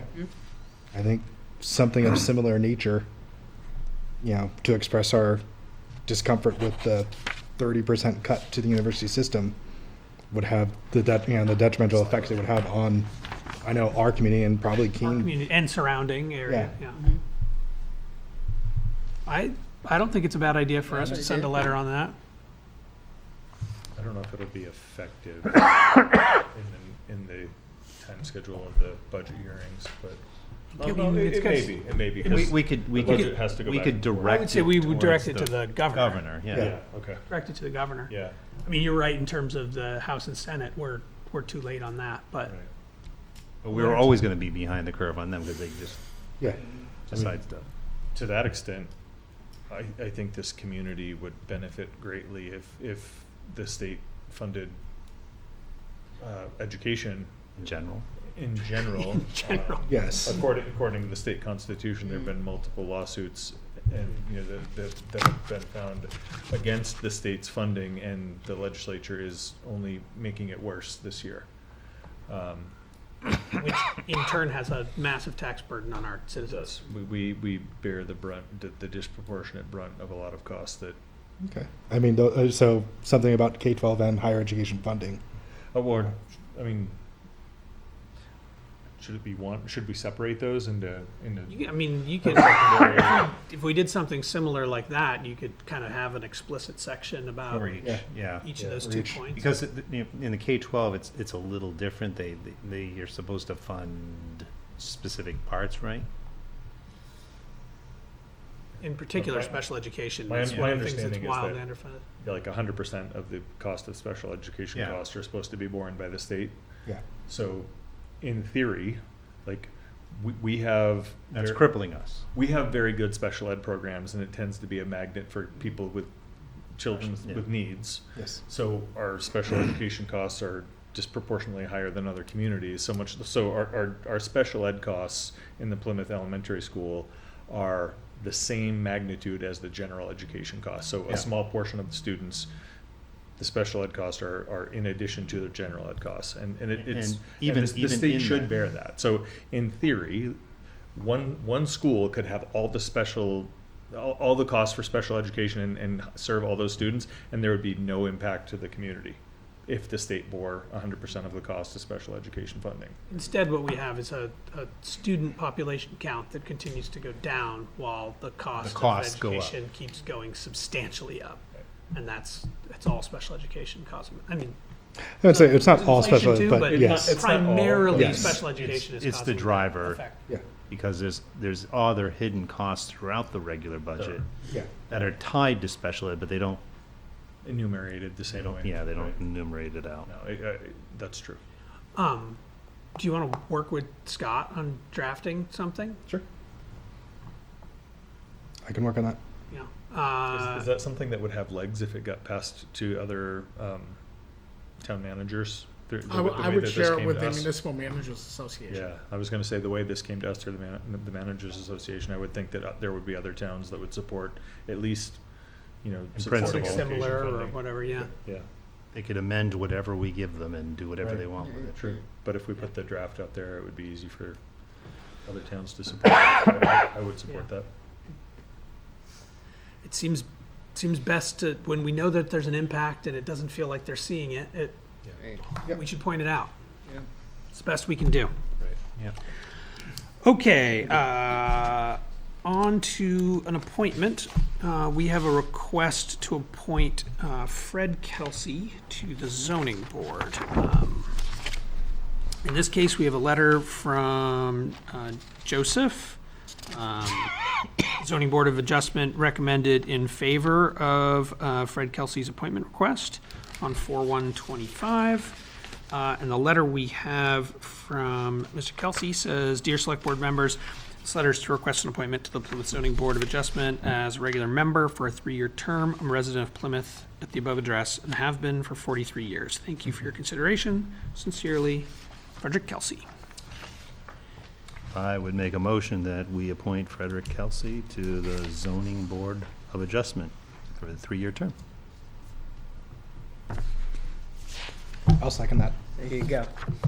Ooh, sorry. Any discussion related to Fred Kelsey? I think he'd be an excellent member. He's clearly been here a long time. He's had administrative responsibilities in the past. He's got a fairly good idea of, how to make positive change, so. Support that. For sure. All those in favor? Aye. Any opposed? We took care of Bill. Okay, and so similarly, we have a request for an appointment as an alternate Pease Public Library trustee for Ann Petro.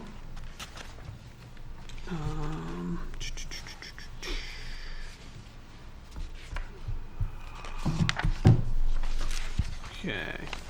And so this is a letter from the Library Board of Trustees that's addressed to us. It says, as you know, our long-serving chair, Ann Petro, decided not to run again for the board. At our meeting next month, we will choose a new chair. Amy Sullivan was elected to join the board, and we look forward to working with her. This week, Ann Petro offered to serve as an alternate board member should we fail to have a quorum at any meeting. The board feels this is a generous offer, particularly since we highly value Ann's experience as a trustee, and we recognize her love of the library. During these stressful times for the library, we may find Ann's input and historical knowledge particularly valuable. We recommend that the Select Board recognizes Ann Petro as an alternate library trustee, and that's signed Charlene Whitman, James Corrin, Joyce Weston, Abby Batchelder, and Amy Sullivan. One additional clarification around this particular appointment is RSA 202-A:10, titled Library Trustees Vacancies Alternates. The Select Board can appoint an alternate, but that alternate is only to be used in the case that there's not a full quorum available. So they don't just get seated when there aren't, When there's a vacancy. when there's someone Only to missing. meet It's a quorum. only to meet a quorum. Is that specific to library boards? Appears Seems to like me, it, yeah. Yep. Weird little edge case. quirk. Thank you for researching that for us, Anne. So anyway, that's all the details we have around this particular appointment. I'll make a motion to appoint Ann Petro as an alternate to the Keys Public Library trustee position. I'll second. Any discussion? All those in favor? Aye. Any opposed? Abstentions? Okay, on to some purchase orders. First up, we have a VHF repeater. This is the hemp hill repeater that was included in the CIP for the 25-26 budget in the amount of $25,152. The vendor is All Communications, Allcom Technologies Communications. They are the ones that have installed and service all of our repeaters currently today. And this would be purchased after 7/1/2025. How does this compare to the price we estimated for town? Is this the exact price we had on the warrant? Exact price. So we already knew what it was gonna cost. Yep. Says they're the only supplier of our current system either way, so. And it's the supplier of our current system, so if we make a motion, we need to waive competitive bid. All right. I'll make a motion to accept the quote from Allcom Technologies for $25,151.82 for the replacement of the 100-watt Tate VHF repeater with new antenna and cables, tower work and installation, and also waive the requirement for competitive bid. I'll second that.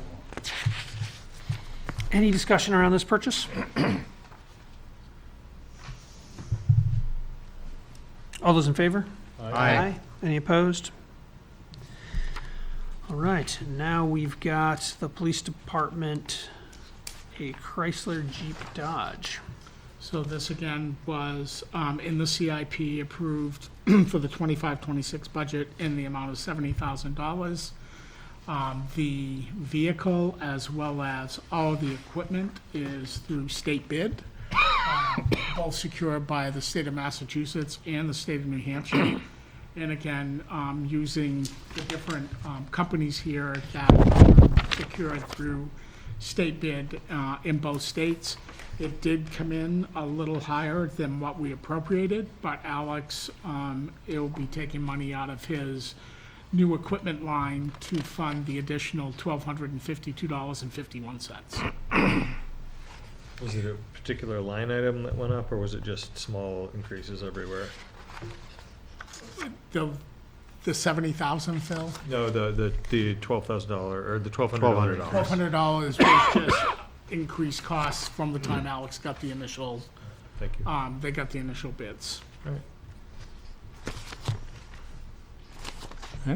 I'll make a motion to accept the quote for the 2025 all-wheel drive V6 Dodge Durango And the mobile data terminal, accessories, stalker radar, police radar, et cetera, all the quoted includes, for a total of $71,252.51 through the state contract. And additionally waive the competitive bid. We don't have to wait. As I said, this one doesn't need to waive the Well, competitive Ann's because the motioning state me did. to. We so- do, even when the state, It's just Okay. easier if you're gonna do It's it easier. for one, you might as well do it for them all. Okay, that's fine. any discussion? All those in favor? Aye. Any opposed? And you only need 2 signatures on these? Nope, I need at least 3. We usually all sign. Oh, just, We Find a squeeze them spot. in there. Okay. Just keep it tight.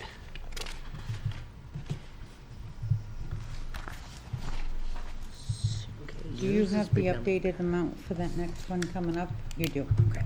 Making sure, For Russell Street? yes. Change. Next up, we've got Russell Street Improvement Phase 2. So this went out to construction bid through our consulting engineer, Mike Vignali. We received 4 bids for the project. They ranged from $384,000 to $617,000. Mike Vignali recommends going with the low bid, which was John Lyman and Sons Incorporated. Also, with regards to the $384,220 bid, Mike is recommending that we plan on a 10% contingency fund, which brings the total to $422,642. To cover that, we did already have appropriated $334,282. And the there's an additional $40,000 that is a Grafton County grant that we will apply towards this. And then the additional, between that, will come out of the highway budget for road construction in the 25-26 budget, for the total of $422,642. 422, what was it? 600? 422642.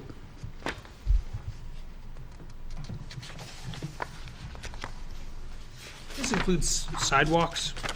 It does. It includes the sidewalk from Pleasant Street down to Highland Street.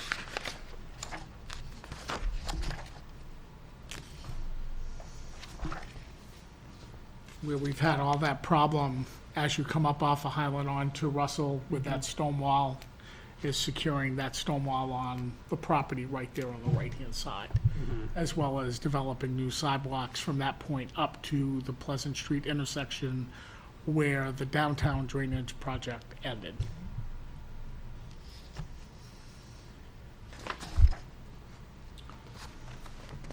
All right. I'll make a motion that we allocate or award, is it allocate in this case? Because we have contingency, we're not actually giving them the full 422? Correct. That we allocate $422,642 toward the John H. Lyman and Sons, Inc. Russell Street Improvement Phase 2 project that will go from approximately Pleasant Street to Highland Street. Second that.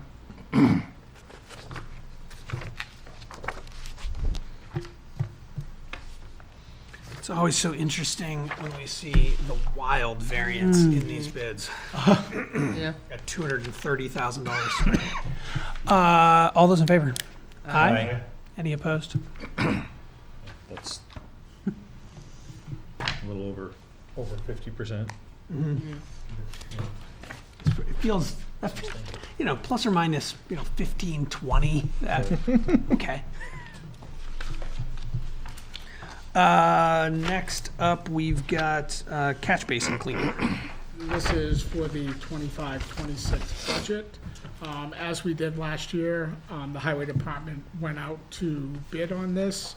3 bids were received from Wind River Environmental, Avery Industrial Services, and the contractor that we have used over the past 10 years, Bellamore, who we've used.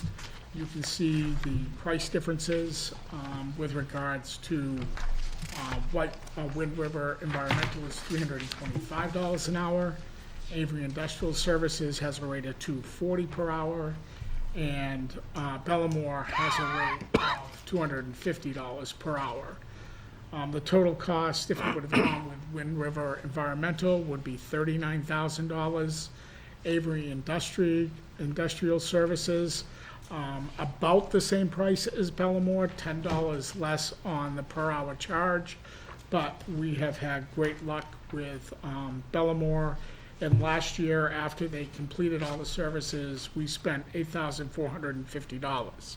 But not knowing what they get into when they get into the catch basin cleanings and the pipe jetting services, we had appropriated in the budget for 25, 26, $20,000.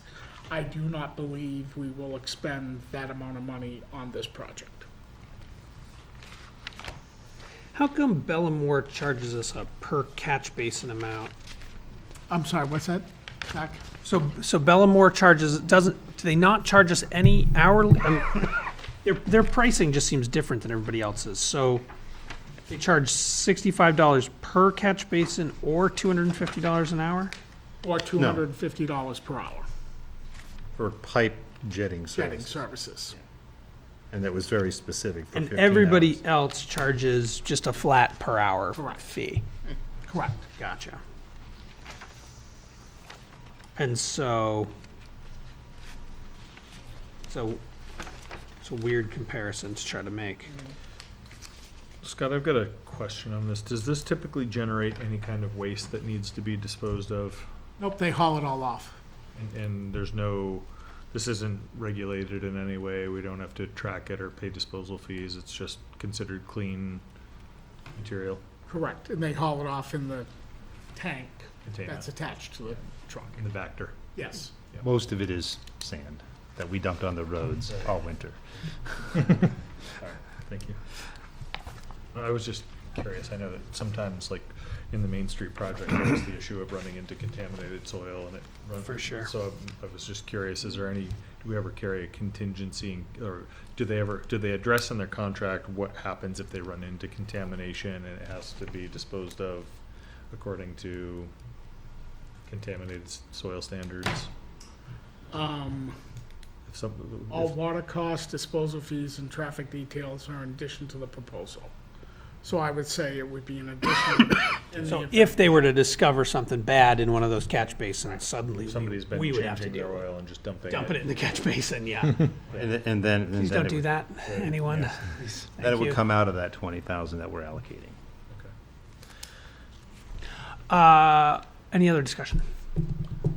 So All those, you haven't made a We motion. haven't made a you motion. motioned. No, I was Oh, waiting. you for did. Oh, you. you did. That was just a What was the question. motion? So I'll make a motion to award our catch basin cleaning services to Bellamore for the sum total of up to $20,000 for 250 catch basins and jetting services. Now, is there any more discussion? All those in favor? Aye. Any opposed? Okay, signature file review. All right, let's see. So I have an intent to excavate, and this is for property on Route 3. It's 9.9 acres of land. And just to be clear, they do have a permit per RSA 155E, -E:2, that was approved in 2019, and that's why it's being presented to the board. It's a continuation of that property. I have one,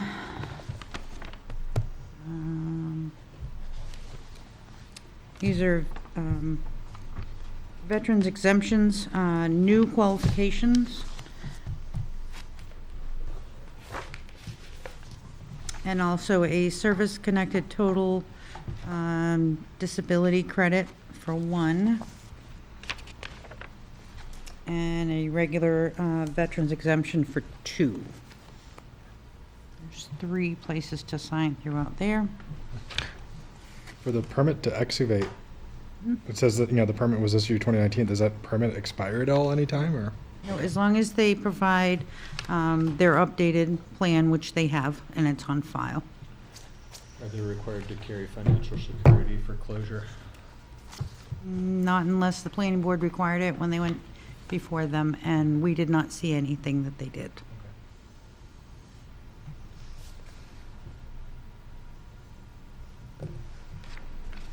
Thank you.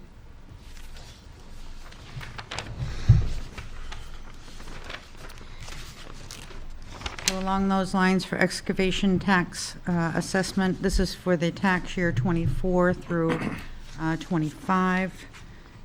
And we have a bill for $710.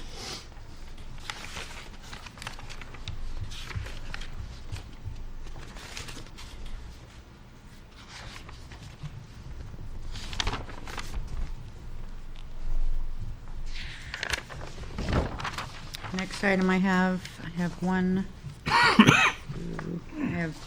3 timber taxes.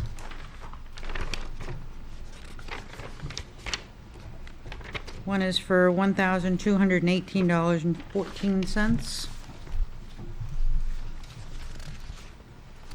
One is for $5,385.69. And the last one is for 0, as there was no cut made. Several places, each permit has 2 places to sign. And that's all I had, Zach. And with regards to the solar exemptions, did Terry not get that drafted? No, we still have a few coming in. Tomorrow, I believe, is the last day. So we were just going to wait and bring all those at the meeting on the 25th at once, whatever we had. This is mine. Yeah. Usually the selectmen will have to sign every solar or every exemption as it comes through. Because she has 40 some odd, instead of doing that, we're going to ask the board to sign authorization to approve them, but actually have probably Scott or the assessor be the actual signer on them. But that cover sheet will be attached to everyone, so they see that. We've received a number Oh, yeah. already. Yeah. Good. I don't want to have to sign 40 documents. That would be Well, a long meeting. we were trying to cut that down a little bit. Longer. Let's We wait could for get the Christmas cards. Yes. Stop it. Sorry, I meant that in the most holly jolly way. My signature just gets worse. I'm gonna start throwing Does it? X's on there. Does it though, Mary Ann? Yeah, can it? No. Were there 2 on that one? There were 2 on this one. There's, yeah. There should be 2 on each. You want all of these? See if there's. Any place that there's 2 stickers. Okay, no, I always look for the extra stickers. I was just getting nervous that I missed something. If you do, and we'll call you tomorrow. Happens, huh, Zach? I'm aware. Get to talking, forget to sign. Yeah. We used to have someone that used to just take them and just stuff them in their folder and walk out with them. What? Yeah, we kind of keep track of them pretty close right now.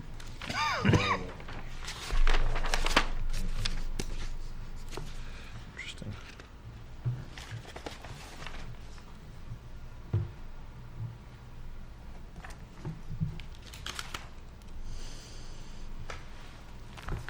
That's the one that has 2, Ted.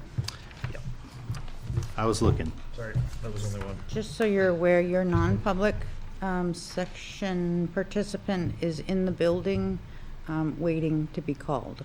Oh, okay. So I don't know how, We're not that far off. Okay. We've got to barrel through some committee notes, but those usually go pretty fast.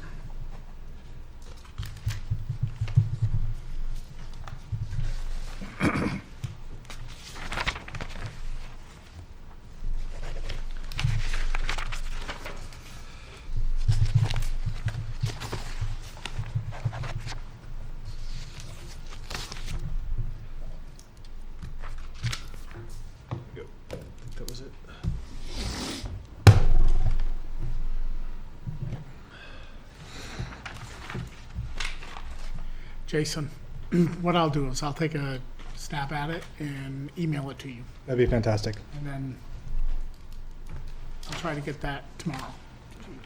All right, committee reports. Jason, has there been a Plymouth Village Water and Sewer Commission meeting? Yes, there was. Sorry, right now we can phone. So one of the main points that was brought up was moving Plymouth Village Sewer and Water to SB2. And there was concern from the commissioners about doing that in regards to just the process how Village Sewer and Water works in regards to versus how the town works. Whereas a lot of times there's appropriations for the sewer and water districts where they appropriate up to funds, but don't have to expend the entire funds, and sometimes don't expend any of that funds. And so there's concern about moving it to an SB2 and having things being rejected because of a discrepancy in how the town votes and, allocates funds versus how the Village Sewer and Water allocates funds. There was talk about trying to move the meeting to a different time, as it was talked about that you have school board meeting and then town voting and then town meeting and then Village Sewer and Water meeting. That gauntlet makes it a rough situation for everyone to attend. So there was discussion about, one, moving it to a different day, and then two, trying to get the word out about, hey, we have this other meeting also, and encouraging people to participate. The other thing that was concerned about moving to an SB2 is not everyone's part of the Village Sewer and Waters, and so trying to organize the handing out of ballots at the. They already have to do They that do that to already. I know. elect I'm officers. just relaying what was talked about. Shooting the So- messenger, they are. I'll learn that too, sorry. Trying to look at my notes here. Otherwise, there was talk about, voting on the funds that they are doing. Talk about they're getting a new pump station, and the Holderness Well project is going through as it should. The Highland Street project is off to DES for approval, and they don't expect the tariffs to impact that too much due to the Build in USA requirements. So, and then last but not least was that they are putting a new billing system in place, and digital billing should be part of that, but they have to upgrade features for that. So, they do have questions for the planning board, Phil, about how much they spent on advertisement for for the planning board amendments that they did, or how was anything spent on that? I don't know if, Joseph, we'd have to go to Joseph to see if we spent anything on that. Okay. I don't know if there was an expenditure towards that at all. That was just a question that was. What was the asked, so. question against Jason? I'm sorry. What money was spent on advertising for the planning board? Because they know that they did the videos and things like that, and then anything else that might have been expended for it. So The videos, is that covered by the grant that Pemmy Baker TV has? No. Or No, was it there- would be But the covered. videos yeah. would have been, yes. All but the- Penny The Baker costs. newspaper wouldn't have been. No, is yeah, that what they're- but those are just public notices. Those are legal fees that we have to pay if you're gonna post things. okay. Yeah. Yeah. Yeah, so It can be variable. I think sometimes like, if you have posting requirements, there are certain papers that are less expensive, and there are certain papers that are more expensive but you use them if you can't meet the deadline. for the they've other got to know ones. about the newspaper Yeah. costs. They're Just- thinking yeah. about the videos, I'm Yeah. sure. I think so. And that was just all done with staff Right. Okay. and volunteer. Yep. That's it. All right. Planning board, me and Phil. But I'm gonna leave this one to you since I was gonna say wasn't you were absent. The big stuff from this meeting. Sue Wood has been designated as the CIP committee chair again this year, which I think will be great. She did a nice job keeping everything in line last year. The big business at that meeting was a long-ranging conversation around a housing master plan chapter implementation, kind of addition to the 2018 master plan document. I am not going to try to summarize all of what was discussed there.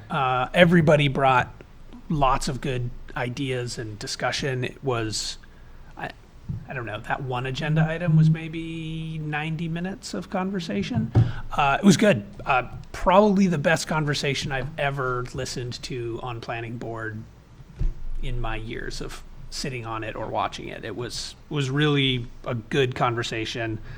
Lots of different ideas. And that was really the big thing. I don't think it was at this meeting. Was it this meeting that we did the conditional approval? I think so. There's only been one, right? Well, no, there was the one one for election of officers, and then. Correct. That was, the conditional approval must have been at that other one. This was a working meeting. So I think that's it. I think it was mostly just that, and then we adjourned. Yeah, that looks right to me. All right, school. I attended the Plymouth Elementary School meeting. It was started out with a welcome for Jessica Wixon Shaw, who is the new elected member on that group. Next big topic was acceptance of 2 nominations, one for principal, one for the associate principal position. Dr. Linda Green was nominated and approved as principal. I'm not going to read the whole thing, but she's certified. She's a certified principal, curriculum administrator, and assistant superintendent. Rick Simula was nominated and approved as the associate principal. He graduated from Plymouth Regional High School in the late 90s and has been an assistant principal over at Muskoma Regional Valley High School. He's a certified special educator, has worked with landmark schools in Massachusetts, and he started his career at the Plymouth State Child Care Development Center. What's his last name? Simula. Simula. There was a third position described. This is the assistant to the principal and athletic director. And I did query during the standing floor item about how that was funded, because it didn't seem like something I had seen before. They took that previously approved special education administrator, they split some of those duties and responsibilities off to the new assistant or associate principal, and built this new position out of, so the net result is no net new positions, no net new cost. Makes sense. Yeah, seems a little. The principal's report, they report out on all the March activities. Specifically, there was a lot, so I'm not going to detail them. Upcoming events, they have a guest speaker from the White Mountain National Forest, a middle school dance over in Ashland, creature feature bake sale, and some kindergarten connections.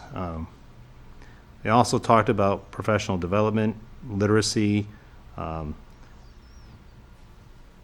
and talked about a book read of That One Little Kid by Brian Mettler. Let's see, I'm trying to find anything that's relevant. Facilities update, they replaced some water fountains, volleyball plates installed, the kitchen fire protection inspections passed, and the HVAC unit for the science classroom was discussed, and they're also interviewing for a second shift custodial. They went on to approve the proposed calendar that included those part-time days. So they're working with Lisa Ash to get coverage for some of those days, so that the really small kids have something to do when the parents can't get there. there was concern again about federal grants. They reassure that the point in time that they knew, there was nothing that they were aware of that was specifically being cut, but that's unfolding, so. They did go into non-public for personnel matters. Pretty much it. Good. Questions for Ted about the elementary school? High school? I covered that one. I realize it was you. What? I reached out to Jason. Yeah, he called me to Oh, cover no, it. that's okay. I was, The senior class class trip went to New York City and had a good time. Bryn Dagel's poster's artwork was given an award, and she will receive that honors at Carnegie Hall this summer. So, bravo to her. The board approved an overseas trip for April 2026, where the student's going to Europe. Please don't ask me which place in Europe, because I can't remember off the top of my head anymore. The DC trip was approved for April of 2025. They discuss budgets. They're about 3/4 of the way through the year. They currently have 2.7 million unencumbered, with projected to be 1.7 million by the end of the year. They talk about using some of that for unanticipated projects, but they did receive a lot of savings in special education, because they were able to bring a lot of students who were receiving outside services back in. They did talk about putting that unencumbered funds back in as revenue next year to keep tax swings at a minimum. And so they are going to be working on a locker room drainage issue in the summer, and a fire panel replacement, and approved funding to get those replaced. And then we'll be working on HVAC work in the future. And that is all the major things. Any questions for Jason about the high school? I hope they choose to put the money back towards the tax rate, given yeah. their history. Concept. Conservation Commission. It's tomorrow here, 7 p.m. Tomorrow. CIP, I gave you the only update that there is. We have a new chair. Nice. Lakes Region, and I talked to Sue and said, hey, I want to be involved. She said, sounds great. LRPC, Jason, I assume you know nothing about any of that. That is correct. Sounds right. Oh, boy. We do have an economic development committee. Well, on paper. Parks and Rec Commission? Sure, we met, was it last week? First, our Park and Rec employees, wow, they really go above and beyond. They're awesome. They're fantastic. They really are. They certainly have done a lot of stuff. They reviewed their goals. I know, obviously, Lisa and Kelsey went through that with Scott. They did a club update. They offered 49 clubs this past year, which is crazy. Certainly supported by the university work-study students, so that was great. Revenues for all the clubs were up. They're at almost $27,000. Talked about February vacation week, a bunch of offerings that they're doing over vacation week. Cute small and tall dance, open gyms, craft days. They're going to go to the Lego Discovery, which I'd like to go. Camp and swim sessions. We talked about all the spring programs they're coming up with. Fishing derby, the walking club. I think they do it at the All Well, and now that it's nicer out, they'll be going outside with that. They're putting together a summer programs booklet. I don't have a copy with me here, but it's like 30 pages of information. Just amazing. Swim lessons, they're going really well, and our community is very happy about that. Talked about the rec basketball program on Saturday mornings during December, January, and February. There are 6 concerts scheduled for this summer. They're trying to work on concessions and things like that, face painting, things like that going on during the actual concerts. The new ski and skate sale, sort of interesting. I'm trying to look at their notes. So they're changing it up. They will no longer be doing like used equipment. What? So It's like the whole point. Yeah. No, used equipment from residents. Right, because from we can't residents. assure the liability of bindings and helmets and things of that nature. the safety, So it whether will it's- be used equipment, but from vendors. Right. Wow. right. Yeah, that's a big. Yeah, that's Yeah. disappointing. Like That's really disappointing. Yeah, but it's we just do, not like- worth. waiver, you Yeah, know. but I mean, Really? No. It's not Absolutely worth not. thinking. Our property casualty carrier says you should not be selling used equipment unless you're sending it out for inspection and getting a write-off assuring that it is compliance with. insurance companies ruin all the fun. Seriously. Yeah. So that'll be a change. I don't want to own a child's brain. Yeah. That's gross. Yeah, I mean, but we've been doing it for 50 years and we don't own any children's brains. Especially like kids stuff, especially like I wonder could they do an exception for stuff that was like meant for kids under 10, just because like kids go through the stuff so fast and like they don't wear it out.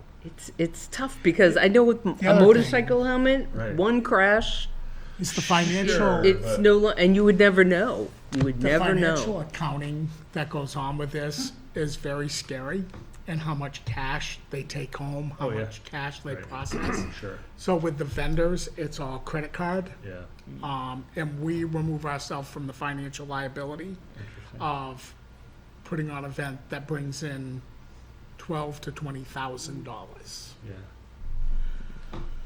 So wait, will Parks and Rec gain anything from doing this anymore? Okay. Yep.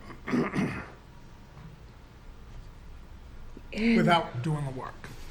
Curious if there's going to be a niche for vendors who will buy used equipment, verify it, and then sell it.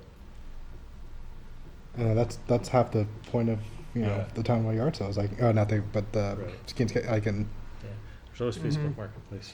Well, there's that. I mean, is that going to have an effect on townwide yard sale? I mean, I mean, townwide yard sale, we're not taking the money. Okay. Yeah. Okay. Yeah. True. It's not us. It's not us. Okay. And just the winter program, once again, great success. Lots of collaboration between the rec and the elementary school. So that's the A skinny. little bit of trivia. What's that? A little bit of trivia for you. Uh-oh. In the 2024 year, how many participants, in some being counted twice, they play soccer, they play basketball, they do summer program, how many participants do you think the recreation program put through in 2024? So The calendar year 2024? It's a lot. 1,300. I was going to say 1,500. 12,000. Yeah, I was gonna say Whoa, like 10x, 7,000. Wow. Yep. well, just think about like the youth soccer and the Yeah. fact that like Yeah, how that's many true. kids come in, like dozens of kids, like multiple teams. Yeah, 12. I was just thinking though, 12 teams of 12 kids. That's still only 150 kids. Yeah, but like you said, you'll have multiple kids signing up for different sports and Right. things like that. And That's pretty impressive. I was just thinking In the STEM program. 150 kids in the soccer program. yeah, 10 summer program. that Yeah. size. Is that including winter? After Does that school? include winter program too? Yes. Yeah. Okay, yeah. And, So- yeah, winter program really cranks those numbers. Oh yeah. Yeah. Can I follow up on one Parks and Rec related issue? I know that the holiday decorations became an issue, that the Rotary puts up holiday Right. decorations, and it was later than usual to get them down this year. I know Rotary is interested in continuing to do that and working with Parks and Rec to ensure that it's not a problem in the future. I know that we've talked about that. You know, there's some limitations on when you can take them down, but at the same time, you know, I know it was my personal feeling is that it was too much of a challenge for Parks and Rec to do maintenance on the fences and other things that needed to be done. And we were fortunate that we had a group of volunteers that came down that Friday afternoon and assisted Rotary with Yeah, taking down the decorations. right. It's nice to leave them up for a little while, but then they get buried in snow, they get rained on, you have to have somewhat ideal conditions to get them off, get them down and stored properly.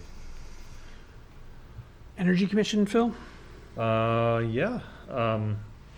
So the Energy Commission, we have not met, but we did have a button-up presentation. It was lately attended, which is not surprising for a community like Plymouth that has, so the button-ups are meant to be outreach and education for people about home-based energy efficiency. I think Plymouth communities had a long history of having events like this in the past, and a lot of people have already taken advantage of programs that the co-op offers. It was still a good event, good questions. There was a presenter that came. Parade coordinates these with sponsorship from the utilities. It was a good event. And then there was also, we just got news today that Clean Energy New Hampshire has an annual New Hampshire Energy Week, and the town of Plymouth was nominated to be nominated for an award in the Pioneers of Progress event. So there will be an event on May 9th at UNH Manchester. But we've been invited to bring 2 guests to that event, and they'll announce the winners there. So I think that's a continued recognition of the good work that the Energy Commission has done Yeah. on the solar array. Is Grace going to be one of those guests? Because she deserves to be. Grace and Maggie have expressed an Both of interest those. in Yeah, it. that's That was my fair. recommendation as For well, sure. that Yeah. they should both be welcome to go. And actually, the Gabe Chelius nominated the town, and he lives in town. He's a Plymouth State graduate and works for Clean Energy New Hampshire. So Nice. I think that was good news. Yeah, it's great. But yeah, no meetings as of yet. Nothing for advisory budget committee, PSU negotiations, Upcoming next time. upcoming Chamber of Commerce. Let's see, we met last Thursday. They reviewed their long-term goals. They approved some board member, their term extensions. They went over some bylaw changes. They talked about a retreat they attended last week, generating ideas for growing the chamber, things like that, public speaking. I guess it was, it went over really well, and they hope to continue that every couple months. They talked about the scavenger hunt. I don't have the actual date on that. Right now they have 6 teams registered, and they're looking for a couple more sponsors from that. Maybe we get a team together. Not really. They're in the middle of their membership drive. Let's see. I think that, so their 2025 Day of Caring, working with the United Way, is a caddy cleanup, Katie cleanup, on 5/16. They're looking for volunteers.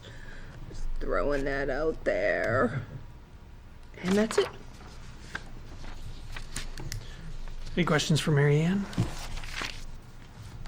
Perlac, we just talked about, this is now Bill, and we will occasionally get updates. No, well, that's Pease Library Trust, right? Not Pemmy River. No, Perlac is Pemmy River Regional Local Advisory Committee. Is that the one that I was nominated to? Yes, Yes. you're not. That you no Now longer. that you're no you longer. strike that from your responsibilities. All right, so the sheet, this sheet shows it as Pease Library. Oh, yeah, it does. Oh, yeah, interesting. Oh, okay. I can go to that So one I'm not instead. responsible for the library? No, there is no, We there's don't no have a- library rep. Feel free. Okay, all right, I'm gonna take those off then. I just put those on my calendar. You can happily remove those responsibilities. Police and Fire Building Assessment Committee, waiting for the the final rendition from the Turner Group so we can have a meeting in May. Can I ask what the design, what phase you're at in the design with that? Just Due to Conceptual? the real estate component of this, let's take this in non-public when we do our non-public session. Just briefly, I'll give these two an update on where we're at. Sure. That portion of it's real estate and thus Yeah. valid for non-public. Okay, no, that's fine. Yeah, we don't want to disclose that. Yes. Yeah, I'm familiar. That's fine. That's not till summer. Not till summer. All right, public comments. Hi. Hi. What am I here? Brian Shea. There are 2 seats still open on the Energy Commission? Or has that been filled I already? believe there are 2 vacancies, so I'm the select board rep now. So Jason and I were both members, right? Were we both full members? Yeah, I was a full member. I Okay, believe so we there were, should yeah. be 2 vacancies on the Energy Commission. So nothing for this meeting. If you want to know why I'm here, I submitted a letter. Ashley encouraged me, Chairman Ashley, to Yep. submit a letter of interest. I thought it might be considered tonight, so that's why I was here, if you want to talk to me or something, but It would've- didn't seem like it. It would have been considered if the Energy Commission had a meeting, but they didn't have a quorum, Oh. so a meeting didn't happen. I see. Because they were going to recommend you to the Energy Commission, so that will be at the next meeting once we get the recommendation from the Energy Commission. No problem. Does the Energy Commission have enough members to form a quorum? It was, actually, it was a problem at the last meeting. Yeah. Last week, right? Yeah. Yeah. Ashley was out of town. I think we could have, but we also had a light agenda, so rather than have a few of us meet, we chose not to. I mean, given everything, we could make a Yeah, recommendation changes. and vote someone in and help that Do we problem. have the recommendation, or do we have the nomination request here? We don't have a nomination request to sign. Ashley, We don't have the form to sign, but we could Could we sign it later? still vote on it and sign it later. Ann's giving the no. Oh, You can do whatever you'd like. I looked to Ann. You're just going with a new precedence. Yeah, no, I know we usually wait for a review, although we need that agenda item to discuss that process soon as well. When is the Isn't next agenda meeting? at the discretion of the chair? I mean, it is, but I also generally don't make any motions. When is the next Energy Commission meeting? second Thursday next month, so. Yeah. Will they have Month another away. one before A month then? away, Yeah, so they're only monthly. I mean, if they're a month away, like, I don't see what It's to wait until our next meeting, is that what you're on saying? the 8th. No, I say I don't see a problem just doing it, voting him in now. I would be fine with that as well. Okay, yeah. Well, as former Energy Commission members, you could make a motion. Yeah, that'd be good. What is your name, sir? Brian Shea, Brian Shea? Brian Hachey, yeah. Hachey. Yeah. Okay. Any questions for me before? Yeah, I'll read your letter if you have it handy. That way we can read it into the record. I'm born in Berlin, Spell his and last overseas name. most of the time, but I'm back here in Plymouth now. Can you spell your name, sir? Your last name? Hacheze. So we have a letter to the Select Board that says, Dear members of the Plymouth Select Board, I'm writing to express my interest in serving on the Plymouth Energy Commission. As someone committed to sustainability and reducing the effects of climate change, I'm eager to contribute to the Commission's efforts in developing a cleaner, more energy-efficient future for our town. I'm particularly interested in supporting initiatives such as town-level solar projects and the promotion of energy-efficient building requirements. I believe that proactive planning and investment in sustainable energy solutions will benefit our community, both environmentally and economically. During the past 2 decades, I've lived in a variety of countries. I've seen many examples of corporate, government, and grassroots projects working to make all-sized cities, towns, and villages live more sustainably. That view of different approaches and some project management experience could add some value to the Commission's work. I'd welcome the opportunity to collaborate with Commission members and the broader Plymouth community to advance these goals. Please let me know if there's a formal process for applying or if there are any next steps I should take to be considered. Thank you for your time and consideration. I look forward to the possibility of contributing to this important work. Sincerely, Brian Hachey. Hashi. I would like to say that Brian did attend one of the last Energy Commission meetings that I attended as a member at large and contributed positively to the conversation. Were I on the board, I would support his nomination. And Ashley did speak very highly of Brian when she had communicated to me that there was an interest and she was going to take it back to the commission last week, but unfortunately the meeting didn't happen.